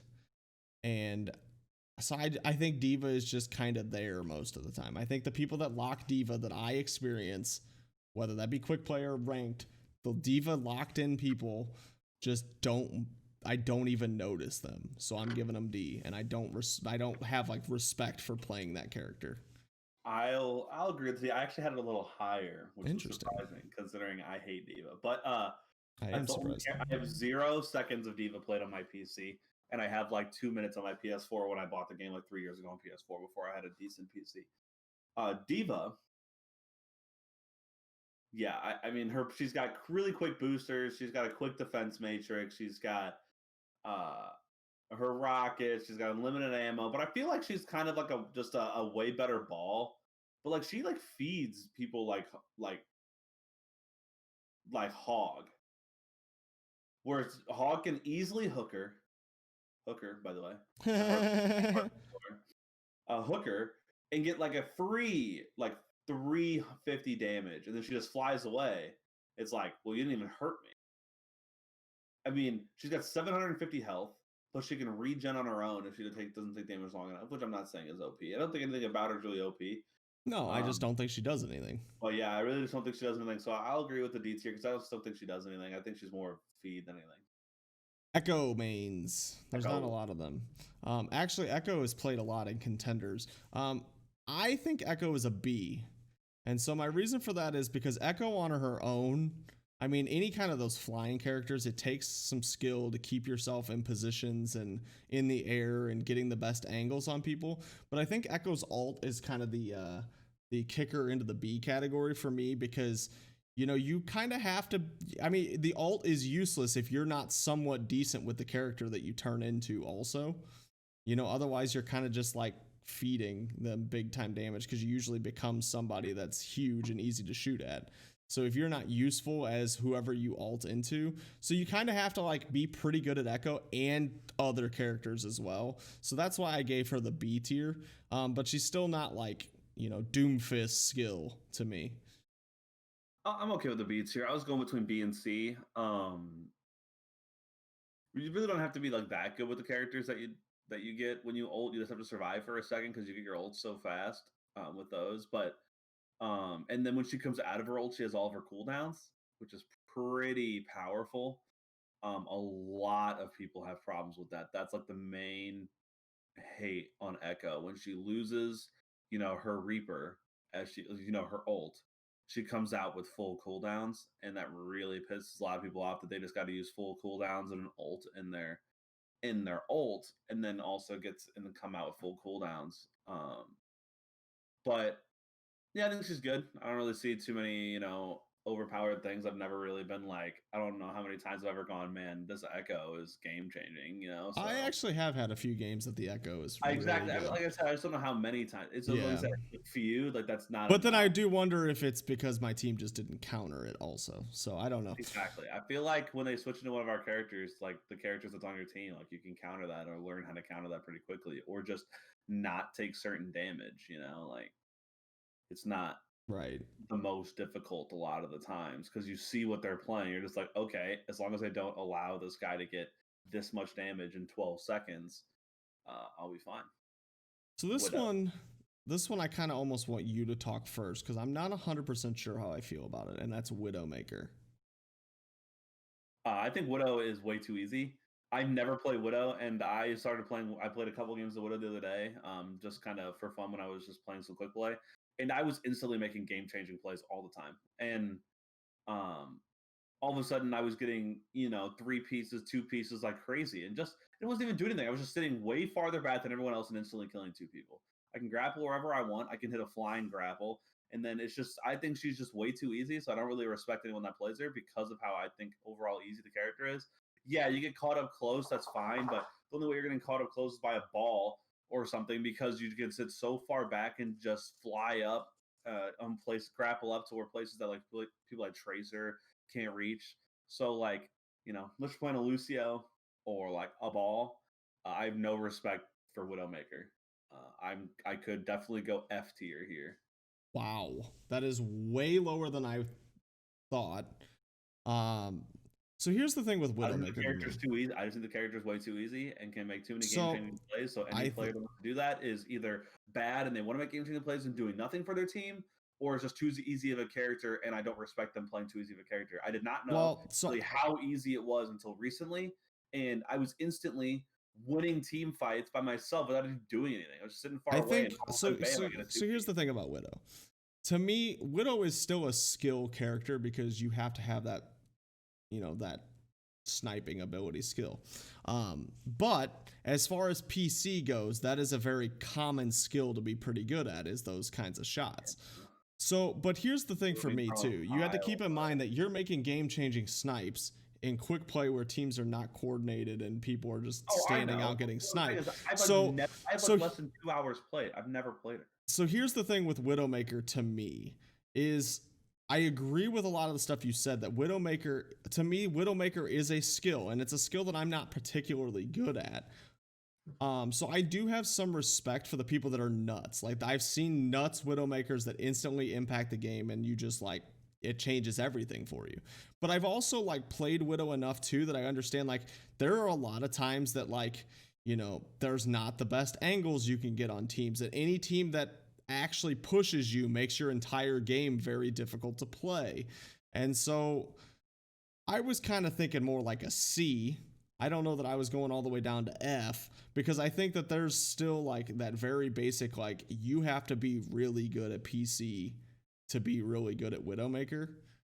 But I do understand that, you have that ability to just like literally in one team fight, all it takes is one good shot and you could turn a team fight. So that's where it's tough, is it's like one shot turns a team fight. If the whole team is pushing and I snipe Ana in the head, well, that team more than likely needs to back off now. No, unless they can trade it quickly. But a lot of times the Widow trade is not in the middle of the team fight. It's as soon as it's getting started.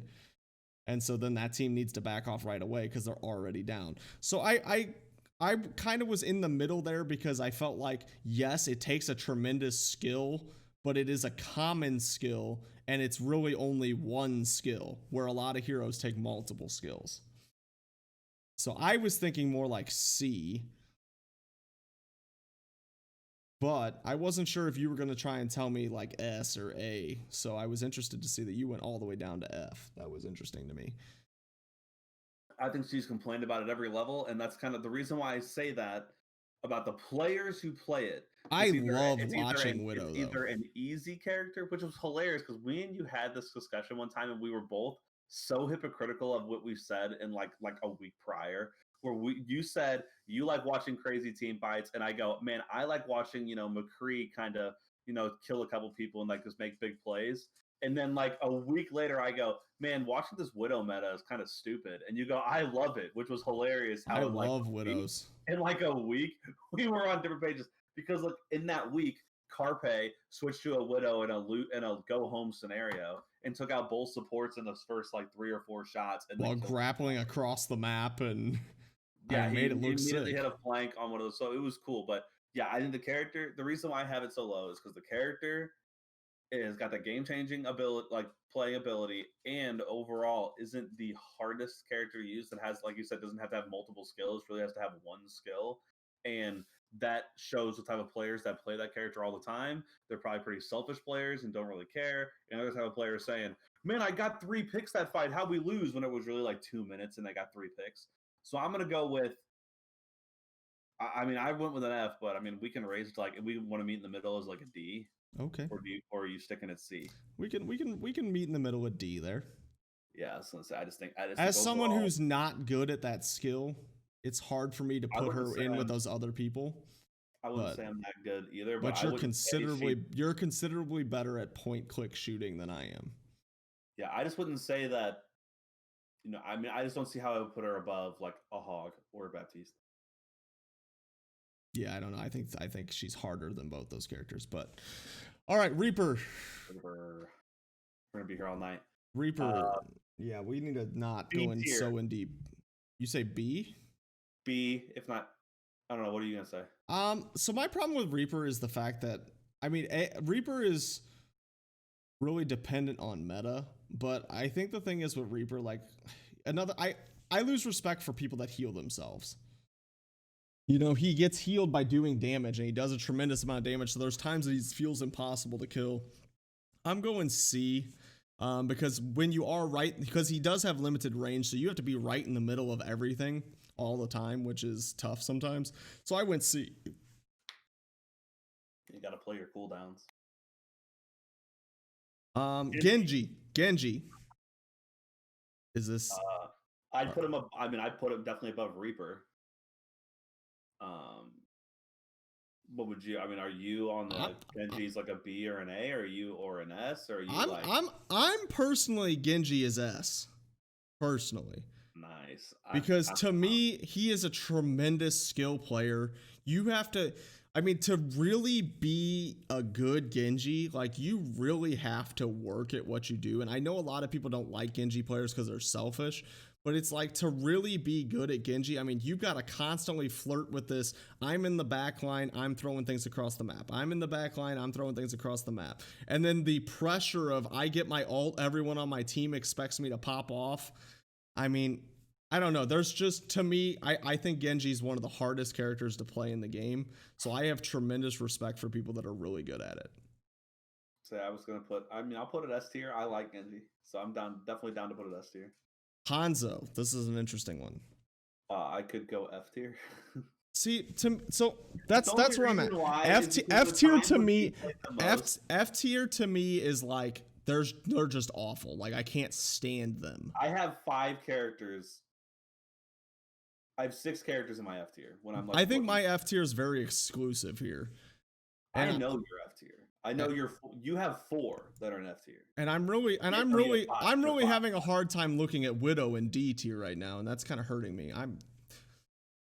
But to me, Hanzo kind of fits into wherever Widow is. Because Hanzo's still got that one-shot headshot, but he's also got this I can spam arrows, and the Hanzo mains are very selfish players most of the time. They just all they care about is I picked this guy, why aren't we winning? They shoot their dragons at dumb stuff. I mean, I think that to me Hanzo's right there with Widow. And I think it's wherever Widow is, he's right behind her. I'm down to put I respect Widowmaker players a little bit more than I do Hanzo players. I'm actually rating my tiers too. I have not been, but I just So, I had to move 100%. Widow to the front of D because it was making me mad that these other characters were in that same boat. But like, yeah, like a Hanzo, which I understand that, like having its character at the top of a tier because you'd rather have them be at the bottom of the other one. But yeah, Hanzo. The reason why I'm so frustrated with Hanzo is the time we played the most recently, like besides like when the game came out. He was like known as the easiest character to play in the game. His spam ability, how fast he can shoot his arrows, the one-shot headshot kills, and the spam ability, him being able to climb out of things and just dash out of things was just really, really, really easy at the time. And we had a good friend of ours that was like really good at him and was practicing and getting good aim, but the character was just really easy at the time. And I remember you were the one, Jason, that actually kind of outed that. He's like, everyone on Twitter is kind of just roasting Hanzo mains right now. And our friend was kind of upset about that. But I feel like he changed after that too. Like he changed his main after that. Yeah.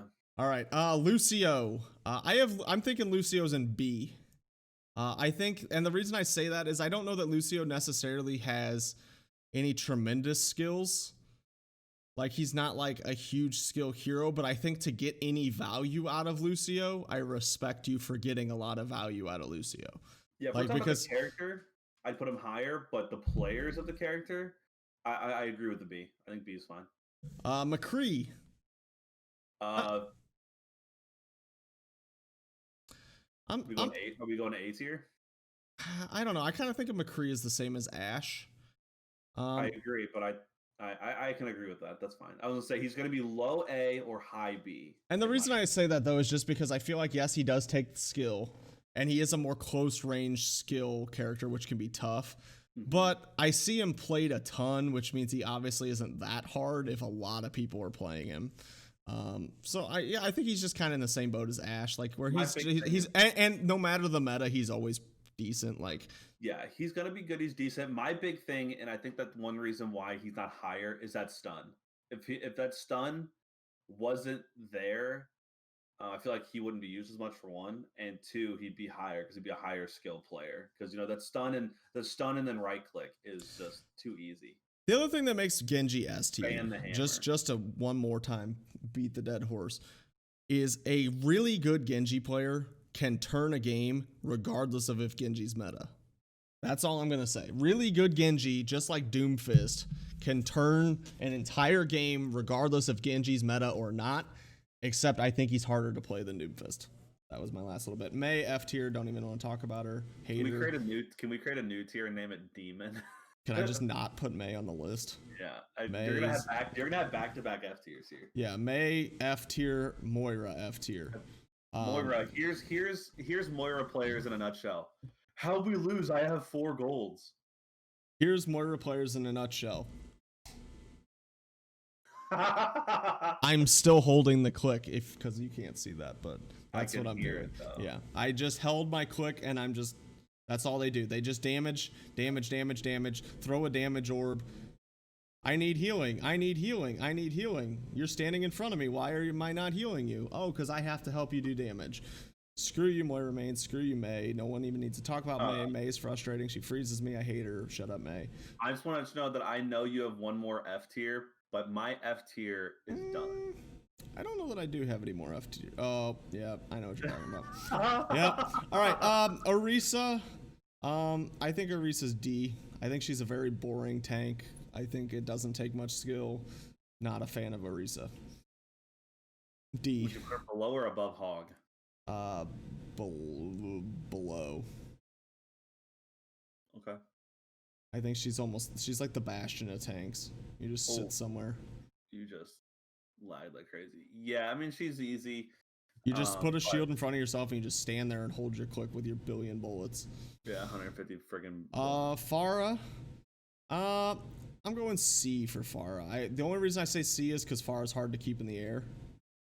So the people that can do that, I'm impressed by.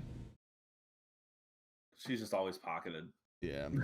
So that's what makes me less impressive. So I'm gonna pocket her next to. I know what this one is, baby. Reinhardt. If this isn't an S tier, I don't know what is. So I respect the hell out of Reinhardt players. These guys are savages. I love it. I love Reinhardt players. People who play them and the character. I love Reinhardt. Yeah, you know what? I'm buying in on S tier Reinhardt. I was gonna argue that there's nothing hard about swinging a hammer, but let's be honest. Staying alive is a skill.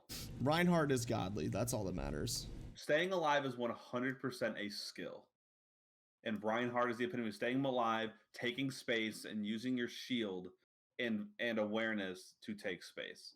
And not just staying there and take 1600 damage and go, oh man, my shield's out like I used to way back in the day. Sigma. Sigma balls. C tier. I can agree with Maybe that. B. I think Sigma's OP and there's yeah. So people are just playing him a lot. I don't really care if people play him. He doesn't really bother me. He takes more skill. Like he has a higher like. He's the tank Junkrat. That's basically all there is. Yeah, exactly. He's got a higher skill tier than a recent Hog. C tier. Soldier 76. I'm gonna go B. Interesting. I like Soldier, but I believe it's just new players who don't understand how to play the game. They also they try to be big flankers because they have that sprint. I was thinking C just because I don't think he's all that hard, and I think that he is just one of those guys. But I put him at B instead of C because I think even though we have Junkrat and Reaper at C, I think those characters are bigger game changers than Soldier. So you're actually not having as big of a game. Like you never see a Soldier. Soldier's never meta. Exactly, but you can see Junkrats come out in certain maps and Reapers come out in certain comps. So that's why I put him in B, just because I respect the player playing him a little more, even though because they just don't have as much game changing ability. I think the reason I don't respect them is because typically people that play Soldier just aren't actually very good at Overwatch. So that's why I don't really respect the people that play him. That's what I win. Okay. Sombra has me torn.